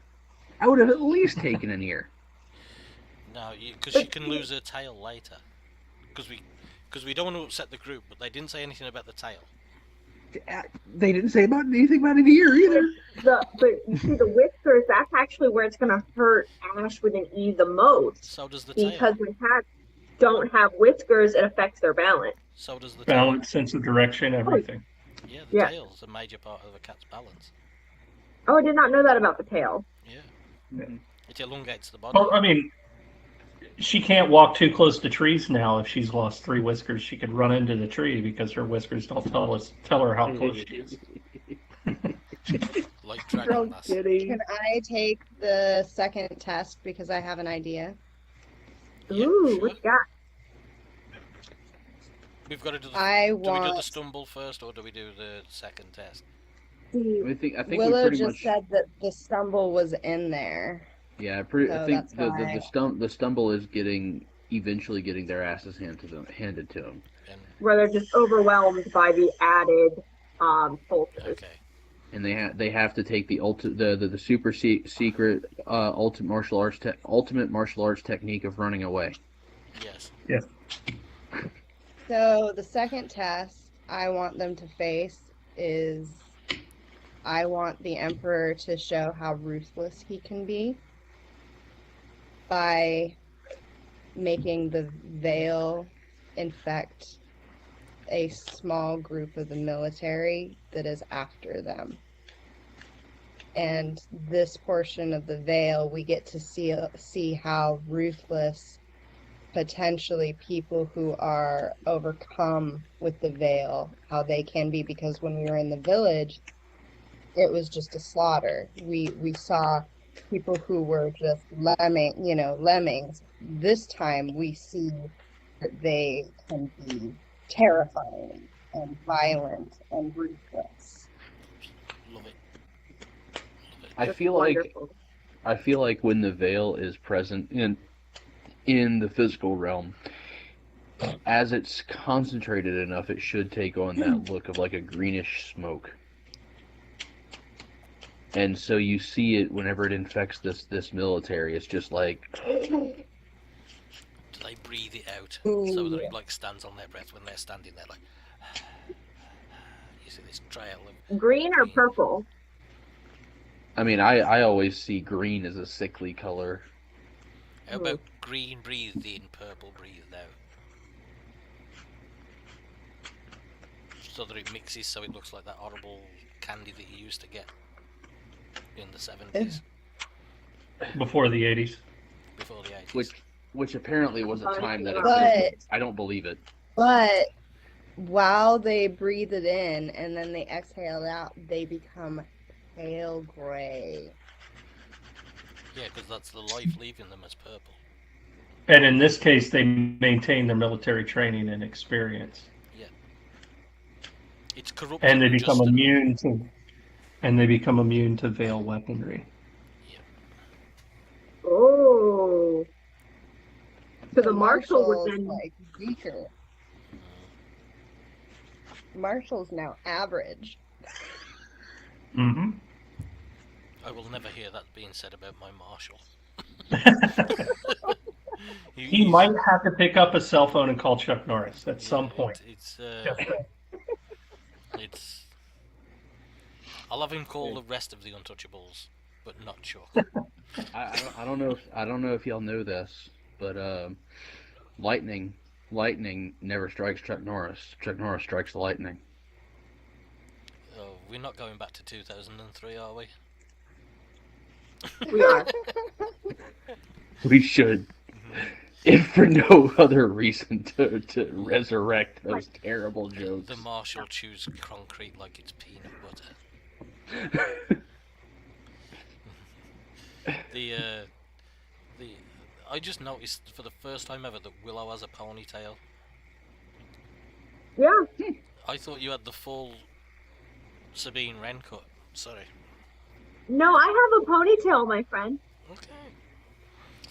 I don't know if you've noticed this, but the deeper we get into a story, the jokes kind of fade off and the story gets stronger. Every time we do one of these, it's sort of like, the story gets stronger as we get deeper into the second act. Do I need to remind you about redneck trailer park Asgard?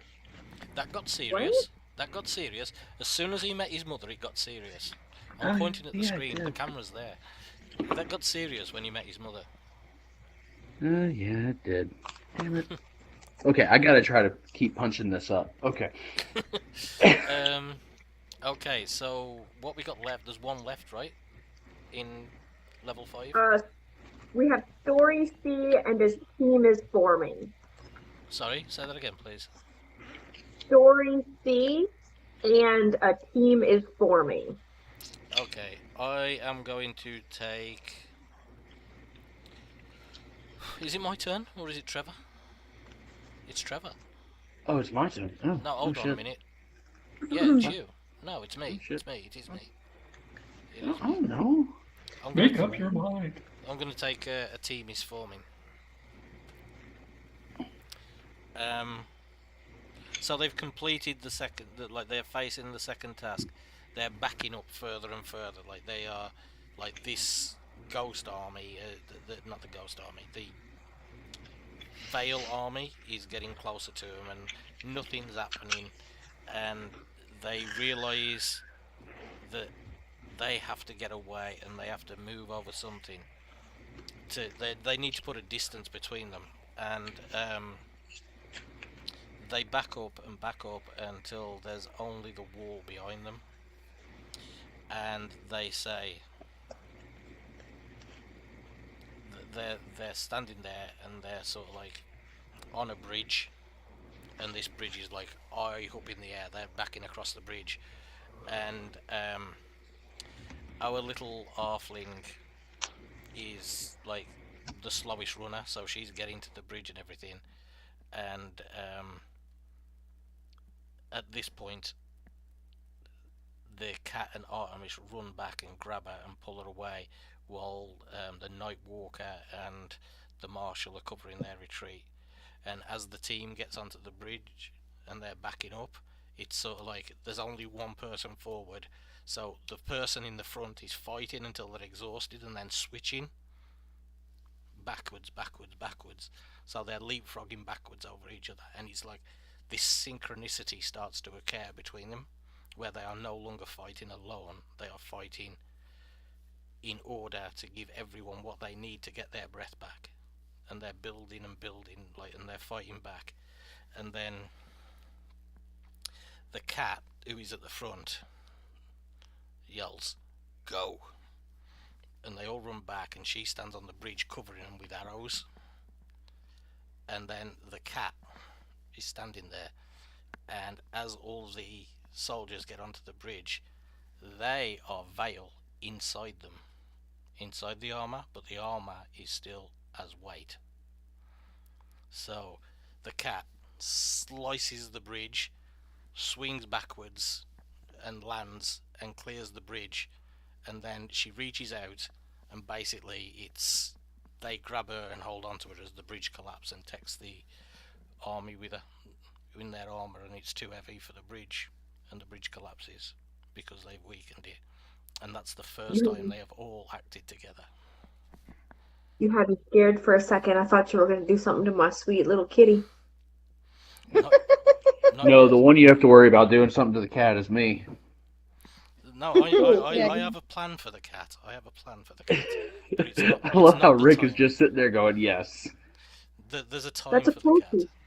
We have the first loss to come. So if you guys want real quick, tangent, there's a reason why I like cats, I really do, but because I'm allergic to them, I'm bitter. That's a shame. That's a true crime. I am very allergic to them, so I am very bitter. That makes me sad for you. And Rick, I'm sad for you too, but I know that you are forced to have cats, so I'm not too sad for you. Cats are glorious. Oh, And I I have a can Siamese cat. spend about 10 minutes around one before I can't hardly breathe. So I am bitter that I can't pet the fluff. You should be. It's very I've fun. never owned a cat to know whether I would like having one as a pet. We've always been a dog Monty, family. you take me as a cat guy. I think you would like cats. I'm not going to say that on YouTube, but at this point as well, we still have. I think it's great that we still have so many people in chat, and I am forever grateful to you. Before we continue any further with level 6, are we on level 6? Yeah. Well, we haven't done did we do story C or not yet? Not yet. That's Rick. Oh yeah. Is it Rick? Rick is MIA. Oh, there he is. We lost that order. Yeah, Rick gets the C story because he's the last one on this level. Everyone else has gone. It came round to him again. But if there are any questions or comments or any feedback you would like to offer to this podcast, we'd be happy to hear it. Please offer any feedback. We are happy to hear from you. And yes, Trevor, you can still be bitter with smiley face. So yeah, please give us any feedback. We'd like to hear it, and I'd actually like to discuss this in a live on TikTok, and any feedback you want to give us at a later date, just while we're still getting started. But on that, I am going to hand it back to Rick and go with the C story. The C story, for anyone who's watching, that's kind of like saving Princess Leia from the block. It's a short story, but it does serve a purpose to bring in people together. Sorry, go on, Rick. Your mic's off, Rick. Yeah, I had earbud problems. All right, so I'm going to apologize, but I missed the very last bit of what you were talking about there. When you saw me go off camera, it's because I dropped my earbud, but it was still connected and it needed to charge. So if I didn't find it, I wasn't going to be able to hear anything. We basically said the cat saved the day by taking out the bridge, but because she was the lightest on her feet, she could destroy the bridge enough that it was too heavy for armor but light enough for her, and she escaped. But it was the first time they'd acted completely in unison to achieve an aim. Rather than fighting as individuals, they fought as a team for the first time. Okay, so, and before I begin, Trevor, I'm also wildly allergic to cats, so I feel you. Love cats. Can't be near them. I like them. I just can't touch them. I said Right. love cats. So I am going to be a crazy cat lady. I am. thought on the C story is I would like to see Adonis having recognized something about their armor, the enemy's armor, and how it reminds him of the armor his brother once wore. So they go out looking for his brother as being the potential enemy they're up against. Like a sigil, like some sort of a sigil on the armor or something. Some type of symbol, or just the way it was constructed, the way they wore it. Maybe he wore armor that was slightly askew from norm. Maybe everyone that gets corrupted manages to get a copy of his brother's scar somehow. I was going to say, because we know that the Wizard King is so vain, maybe before he was what he is now, maybe he was still vain. And he made a comment at some point. He was like, you know what, I'm going to go join the army. I'm going to get me some gold armor. And then Adonis is maybe at one point he's like, the only person that I know on this planet that would be dumb enough to wear gold armor is my brother, meaning my brother is out there somewhere, or something like that. Yes. Yeah. That in the Gregory family crest at the center of their chest plate. Yeah.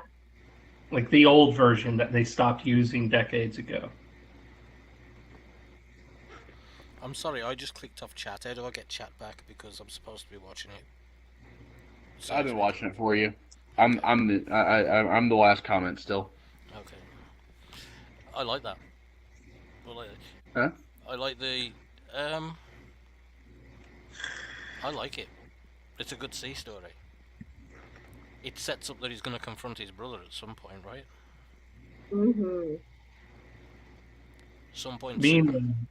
Meanwhile, Sorsh's goal is to try and find something under the guidance of the Marshal, something that she can sense that will help her look for a key or a way to close the veil within the veil, since she can see the veil full time. In fact, maybe she detected something about those creatures after they were converted that felt like something she had seen before. Like reality's touch on the veil versus the veil's touch on reality. That's good, because this would be the perfect point to switch it. This point in the story is the perfect time to sort of like say, the veil has an effect on us, but we have an effect on the veil. Yeah. I like it.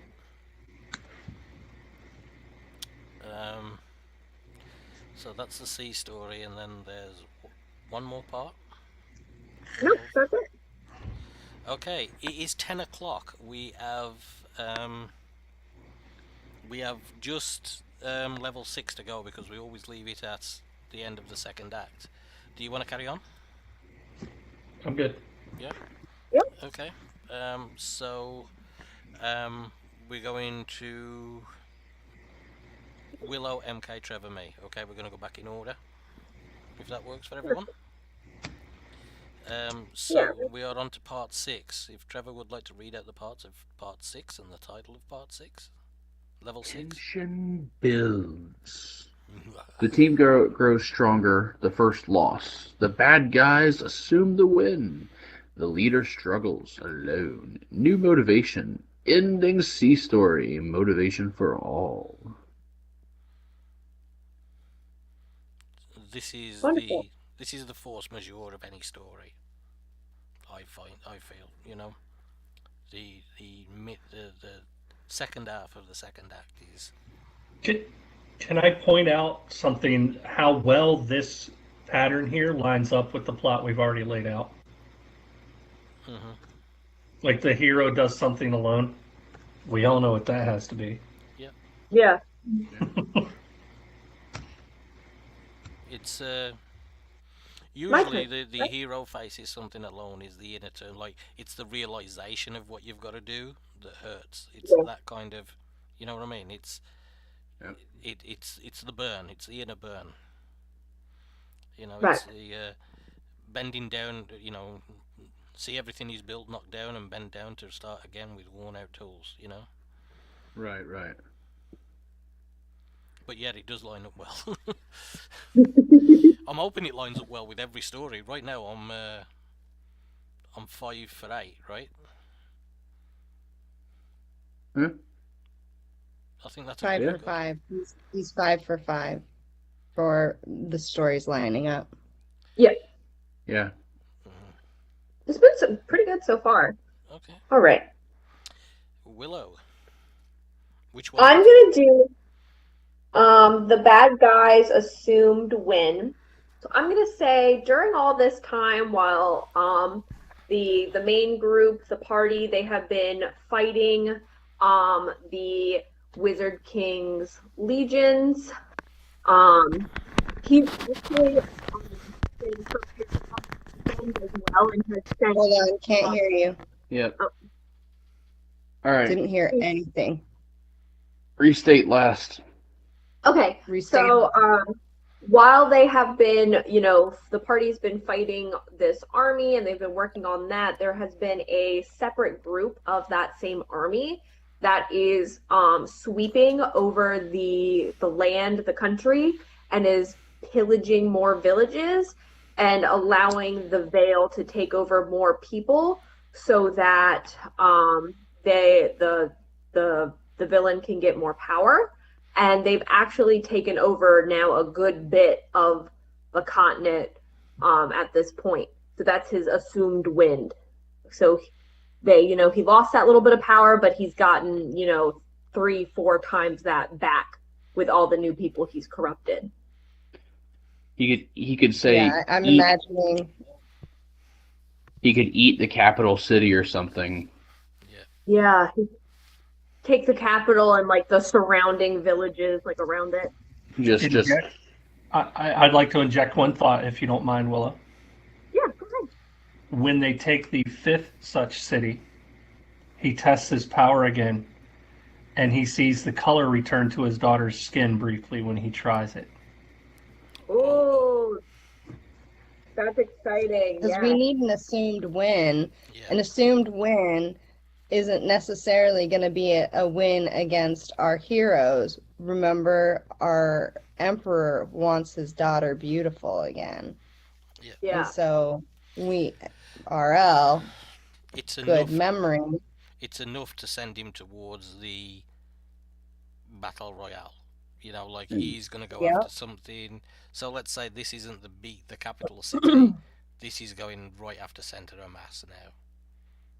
So he's like, he's taken Helm's Deep, but he hasn't got to Minas Tirith yet. I think that's wonderful. For an That's analogy, great. Yeah. And because like the party, they've been involved in their battles, they have no idea that this is like going on at this point, so they're like completely unawares until they become aware, but once they become aware, it's too late.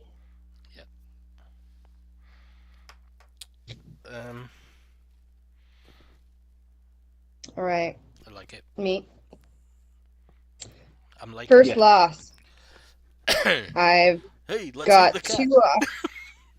I've got 2 options for you, and I've got 2 ideas. But I need a vote. I am gonna go with my inner Alf here and say, "Hey, let's eat the cat." The cat? Are we gonna lose the cat, or are we gonna lose Celine? Alf is I'm from the gonna say 80s, Willow. Alf predates the 90s. I know Alf. I know who Alf is. I can actually say. I'm gonna say Celine. But the thing, I've got an argument against Celine. Okay, I actually have an argument against Celine. I think that she'd be the anticipated loss. True. She'd be the almost overly expected loss. The kitty cat would be the one that we didn't really see necessarily coming. They'd be the strong one. They'd be the really... She's been a good fighter. She's been a good hero, right with the team. This is gonna hurt if we lose her. I would only be comfortable offing Ash if it was self-sacrifice to save someone in the party or the party. Yeah, it has to be a meaningful loss. But that's what I'd want. I just have this idea floating around in my head. Right, and this is nothing. I'm still gonna go with whatever MK says. But if I was writing this, if Artemis and the wizard were twins, if the twin gets 86'd, that has a profound effect on the bad guy. Because it's a twin, they are of the same blood. But they don't know each other yet, and it's Adonis. Do I keep saying Artemis? Sorry. It's Adonis. It's because... Monty, I think you just like to throw A names at people. No, because I keep thinking I have to send an email to Artemis, the writer, on TikTok. I keep thinking I've got to send her an email, and it's stuck in my head because I have to email her the link tonight after we're done. Because I forgot to do it. I think it's soon for Adonis to go because he hasn't been able to confront his brother. Yeah. I agree. Yeah. Lizzie We keeps have not using- fleshed out. We can We use have that not later in the fleshed out story. these. Yeah. It would work in the third act, which we don't do, but it's a good thing to think of for the third act. Lizzie keeps using the cat crying emoji in chat. That means that is the best person to go. You know, you've got to. That's my goal. You have to. You always got to be read it. careful though, because you ever read a book and it's like, oh, your favorite character's dead. Boop, goodbye. Yes, I read the But I Dresden also Files. think everybody would be expecting Celine because she's old, and I think that we should have been laying the plot that Celine is feeble and old, and she's the red herring, and then Yeah, that swoop makes in. sense. We don't have. They were gonna go for I'm kidding. Celine, and at the very last second, Ash swoops in and takes the blow to the heart. To save Well, Celine. And see, that's the Basically, thing is correct. we don't have a sandwich Jim in our party. If we had a sandwich Jim, a red shirt, then sandwich Jim's got to go. Yeah, but that's so flat. Who is Sandwich Jim? What is this? Sandwich Jim's the guy on the Enterprise who brings the sandwiches. But yeah, I think it's Rick and Morty who called him Sandwich Jim, right? I don't know. I just came up with that 2 Oh. seconds ago. Oh, I've heard that phrase before though, so it might be. in your I didn't know it subtitles. was a phrase. Yeah, I I've just was. heard it say Sandwich Jim and the guy who brought the donuts. I've heard that So- before. It might have been something else, but it sounded very familiar. We agree Ash is gonna. Yeah. Go. I think that she should be not just offed, though. I think that she should be wait, she can't be consumed by the veil. She can be consumed by the veil, right? Yeah, she can. Yeah. I think that she should be consumed by the veil, and that the team has to. And Destroy. They have- she is the Pathfinder. Oh, They've got that's this far with her as well. Oh, that's messed. That's the thing is they would have been leaning on her for navigational skills the whole time. And she's the one who found the Saved bridge. their asses on the bridge. Yeah. And she found the bridge. She's the It's Pathfinder. Well- it's their Gandalf in the Balrog moment. Luckily for Celine, the blow that was headed for Celine was on Ash's left side, not the right side with the missing whiskers. So Ash was able to move left and take the blow. Oh, And her luckily. last words have got to be it's with an E. Make sure it's got the E on the stone. Yes. Well, she wouldn't have last words because she's consumed by the veil. So, like, she'd have some really, really effed up last words. Yeah. But Yeah. She has That- words. that's what the what Sorsha could be like. After the whole event is done, they'll be like, we'll make sure it's with an E or something like that, like talking to the beyond. Ooh. Absolutely. It's But gonna like be Well, MK said, maybe if the veil is claiming her, then she would say something super fucked up, like we're coming, how about if she turned around and bared her fangs and her eyes narrowed, like went yellow slits in her last moment, and that's when they have to offer. as she exactly. Her own Ooh, team how has to do about it. how about if she's consumed by the veil and she's like, Ash has lost the E. She is now of dust. Oh, In dust we trust. In dust we trust. That is going to be the. Because she's a cat, I feel the blood of living mortals is like catnip to her. Yes. I feel like we are intentionally just digging at Lizzie in the chat right now. poor Lizzie. No, we're not. Sorry, Lizzie. We're not I'm Lizzie. sorry. This is how authors' minds work. But hey, if you weren't having an emotional reaction, we aren't doing our job. We are not doing our job. It's art, but I think at It doesn't hurt. that point, Artemis has got to get his pipes out and go. Don't they Adonis. know? Adonis, yeah. No, it's personal now. Adonis has got to get his Whip pan out- pipe out and He start. whipped out his pan He's flute. got to start playing "Dust on the Wind." Oh, we're just dust in the wind. Nothing but dust in the wind. And your night walker goes and she takes like, I don't know, like a vial of Ash's poison that she used on her claws and slips it into her belt of holding. Oh Oh, I yes, forgot to say that. It's, I forgot that she had a belt of holding. and yes. let's get it straight, Monty. It's ash on the wind. Ash. Well, no, she turned to dust, so it's dust and ashes. It's still ash. Yeah, that could be the name of the book. That could be the name of the book. Dust on the wind. Dust and Ash ashes. on the wind. Ash on the wind. Ash God. on the wind. And we could have the marshal joining in with a kazoo. No, that's too far. Okay. Sorry. I wish I could see chat right now because I want to know what this just did to my listeners. Elizabeth. So is if gonna you cry. can't envision it, there you go. Okay. That's terrible. Add some little wispies going out into the air. Some little wispies. So basically, Ash got Thanos. Gotcha. Yeah. She got, Yeah, right side. that's exactly my thoughts here. Is Okay. this but this is anyway. this is a I don't feel so good, Mr. Stark moment. Oh. Sorry, I'm sorry. No, this is Peter Parker saying Tony. Because that was much worse than I don't feel so good. When he said Tony, my wife was like, "Will you grow up?" I'm like, "No." Yeah, I was doing that thing in the movie theatre, where the guy puts his hand around his head and goes, "Yeah." Okay. So, in all seriousness, we just saw the cat get alfed. You're breaking up. What? Yep. Can you hear me now? Yep. Okay. I said we just saw the cat get alfed.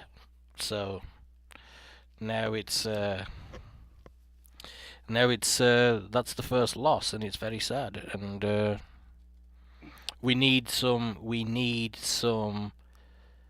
I think if this is the first loss, we need some Nightwalker rage so we can see that she is not a hero. It's a dark fantasy.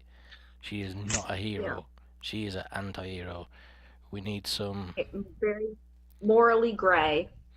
Yeah, we need some real rage here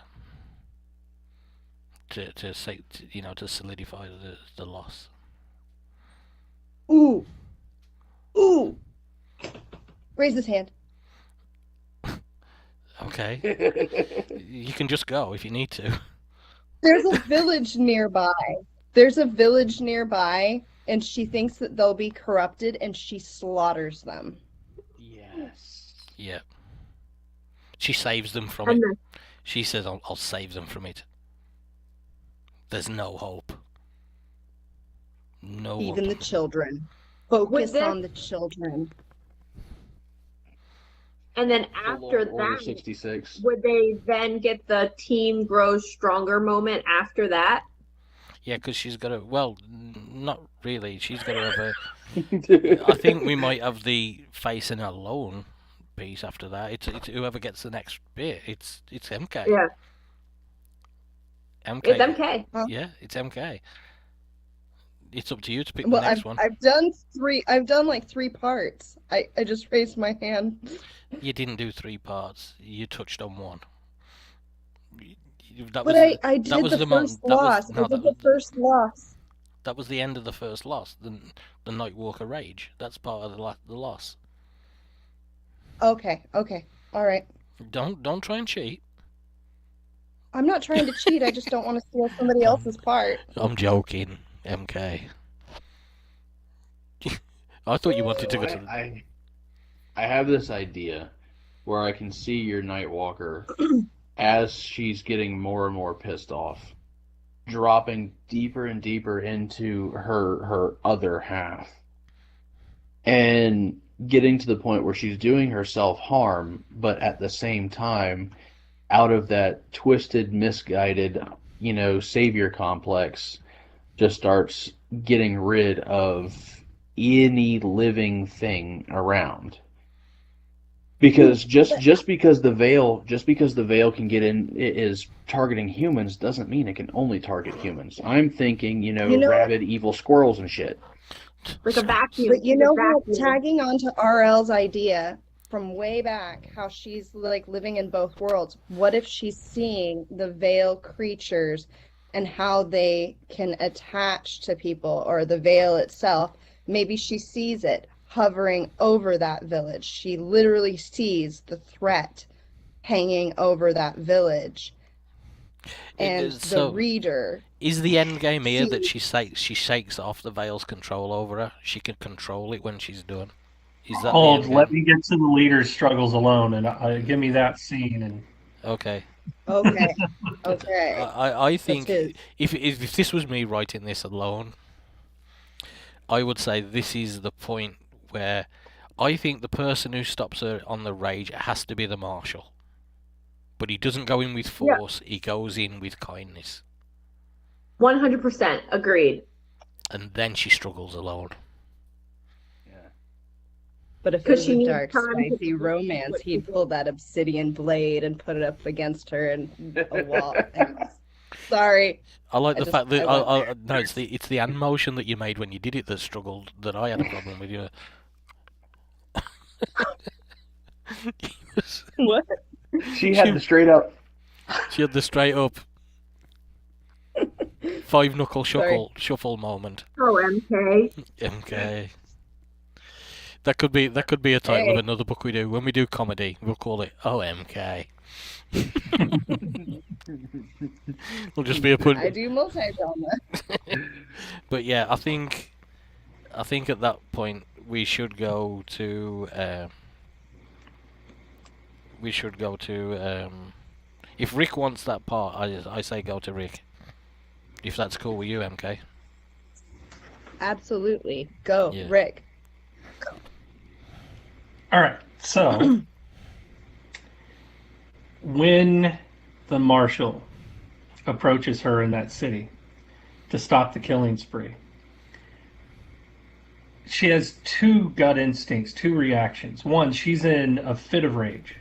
She's full like berserk mode, just tearing this city apart everywhere she sees the veil touching. And here comes this guy acting counter to the norm she knows to reach out to her. So part of her is, yes, trying to calm down, but the enraged part of her, her darker half, slips fully into the veil to get away from his weapon. Now she's standing in the veil, directly in it. Like she vanishes from their view. She's gone. And she senses herself becoming less corporeal. So she can feel the veil's power moving into her. She can feel herself, her own power moving into the veil. And she's struggling to gain a grasp of what's going on, to try and maybe find a way back. But this power is enticing, and it wants her to be there. She goes through an inner struggle of whether or not to stay, whether or not to return, but finally sides on, I need to save the world I was raised in, the world I've lived in, these people that are struggling. That's what I was doing in that city anyways, was killing people that are already corrupted, yada, yada, yada. And she comes back. She doesn't understand how. She doesn't even understand how she got there in the first place, how she made the transition happen. But when she returns and they ask her what she saw, and she explains it, and she says, well, what about you guys? And they explain that while she was in the veil, the darkness around that area lifted. The world returned to normal.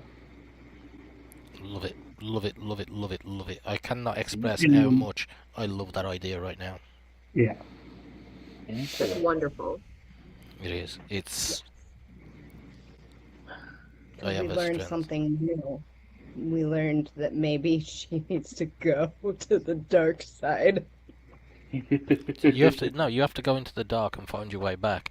And I think that when she's in the veil, that is the struggle alone. Because there could be some great internal monologue in that scene.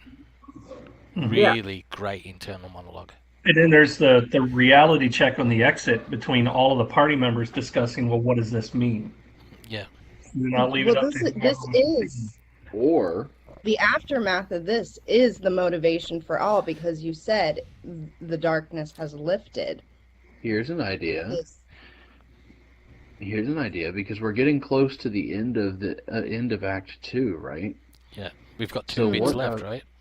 What if when she goes in, we save her coming out till the beginning of Act 3, like a quick scene at the beginning of Act 3, and when she goes in, time is passing at a ridiculous rate. It's not equal. It's like being in Tir na Nog versus, the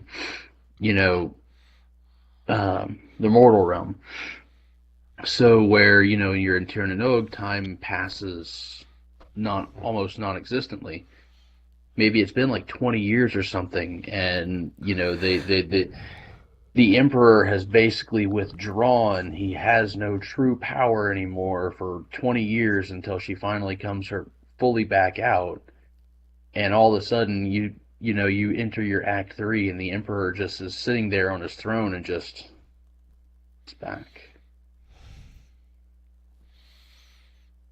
What was the last line?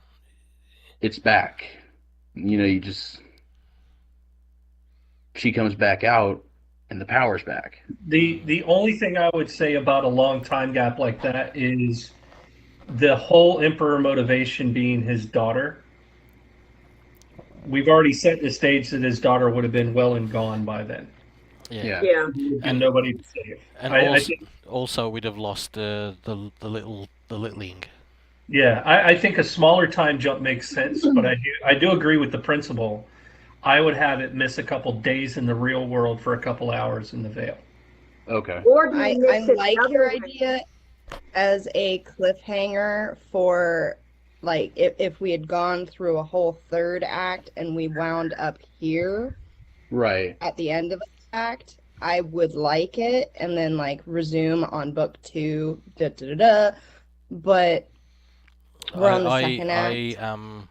Based on the story so far, if I was reading it and they did that in a second book or even in the third act, I'd be like, what? Yeah. Or do we want to do it the other way, when she felt like she was in the veil for such a long time, but when she gets back to her own body, it's only been like a couple seconds. We could do it the other way. Yeah. You're thinking of a Dragon Ball and the hyperbolic time chamber bullshit. Yeah. No, I'm also thinking, I know kung fu, like I know what I've got to do. Like it's. I think the exit from that scenario would tell the party what they needed to do, but not where or how. Yeah. Yeah. So the critical thing to keep in mind would be, no matter what the time differences are, it needs to be enough time for the party to see that there is a difference with her gone. And it needs to be enough period of time with her in the Vale to see what will happen to her if she stays in the Vale. If the sun's rising when she goes into the Vale and they are sat round a campfire when she comes back, that should be enough time in the real world. But they don't know she's coming back, so they'd have to stay present. For a larger period of time, if they're sitting around a campfire, they're trying to strategize and plan what to do without her. Yeah. Right. I don't think that they'd be strategizing. I think that right then they would think that she's gone. They've just lost their kitty friend, Ash. They're recouping their losses. They're helping clean up the bodies in the village where she's just slaughtered people. They're still there, but they're in grief. You're having that conversation of how do we keep the quest going without Boromir and Gandalf. Yeah. Hold on, I'm going to jump to Rick here. Couple things that would happen here, though, right? To keep in mind, the darkness that has infected that village from the veil would have been fading the whole time they're there without her, including whatever is aging prematurely, Celine. She could be regaining her youth and her health while standing in absence of the night walker. Which would be good. Which will be good considering what's coming next. And that would be a big key identifier for the party that this is real. This is something that's significant. This isn't just a party member vanished and came back. And this is a great moment as well because it highlights it's exactly the opposite of what the bad guy's doing. They found this. They found this trick. He's destroying. She stops destroying and finds the answer. He continues destroying. It's the, it's the other side of the pendulum, innit? You know? Yeah. We've got 2 sections left, I believe. We've got Team Grows Stronger and End of C Story, right? Yeah. Yes. I think we've covered the end of the C story, didn't we? He knows he's his brother. Well, No. they haven't It's seen each still other an yet. but they- assumption. Yeah, it's still an assumption. They haven't gone anywhere to investigate it as part of C story. I have a suggestion. Okay. The normal live portion of the military, which I'm not sure how we could incorporate it, has taken a hostage. It's Adonis. Ah, Who said that then? MK. Who They went, attack while she's in the veil. They attack while she's in the veil. She's not there to help defend. Yes. That's But wonderful. so the Team Grows Stronger is going back to get Adonis as well, right? It's 2 birds with 1 stone, right? I love it. Beautiful, beautiful. And then that And then, leads like, us. so when maybe like the emperor knows like the whole time. So when the knights or the golden people, whenever they bring him, his like back is like facing Adonis, and he's like looking out a window, and he goes, "Hello, brother. It's been a long time." And then he like turns around to like show his face to Adonis. And he's in a fancy tent because he's finally been taken out of his palace and he's afield. Lord Farquaad in the field. Yes, Lord Farquaad's back on the field. And then this leads to the Team Grows Stronger. They go and rescue him, and as they rescue him, they find out the battle plan.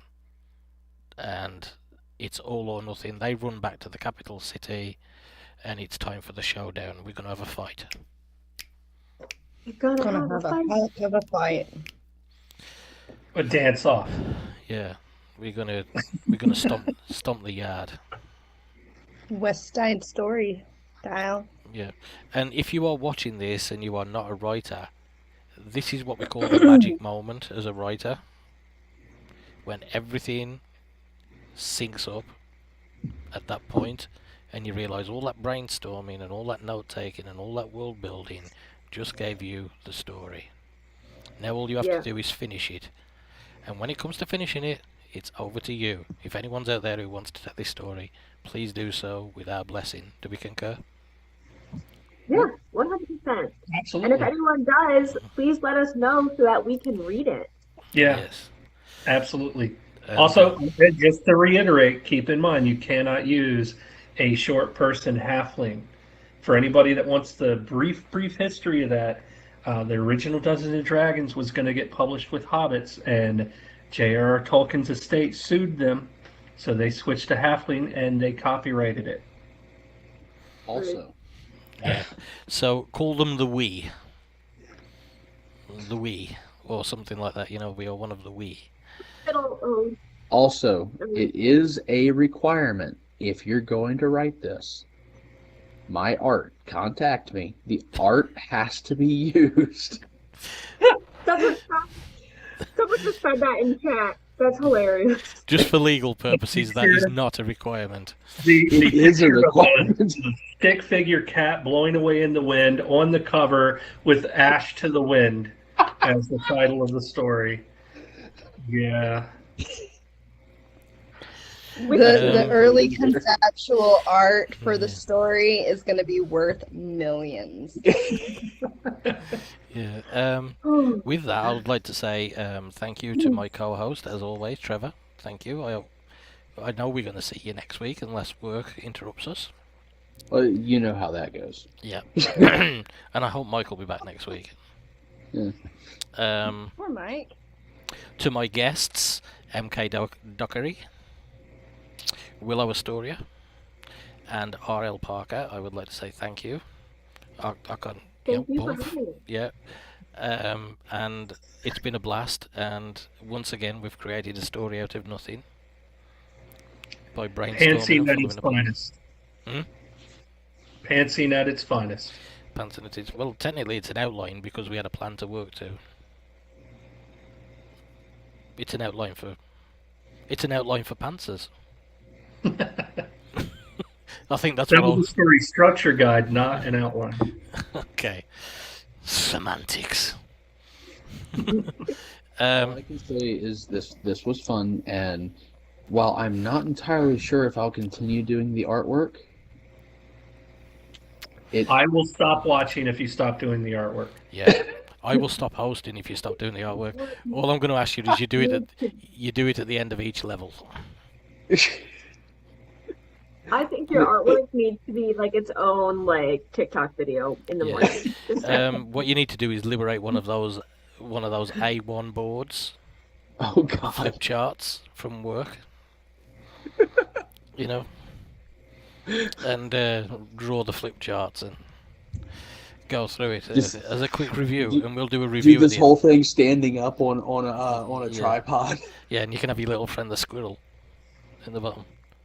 Little I friend the have squirrel. to ask, how did you get your banners across? So go up into your right-hand corner, hit settings, and go all the way down to preferences. And under preferences, it says lower third. And there you go. And But they don't show up on the stream. It's only showing up in this view. yeah, Okay. and That's pretty nifty. also by next week I will find out how I'm not stuck in the corner like Tommy.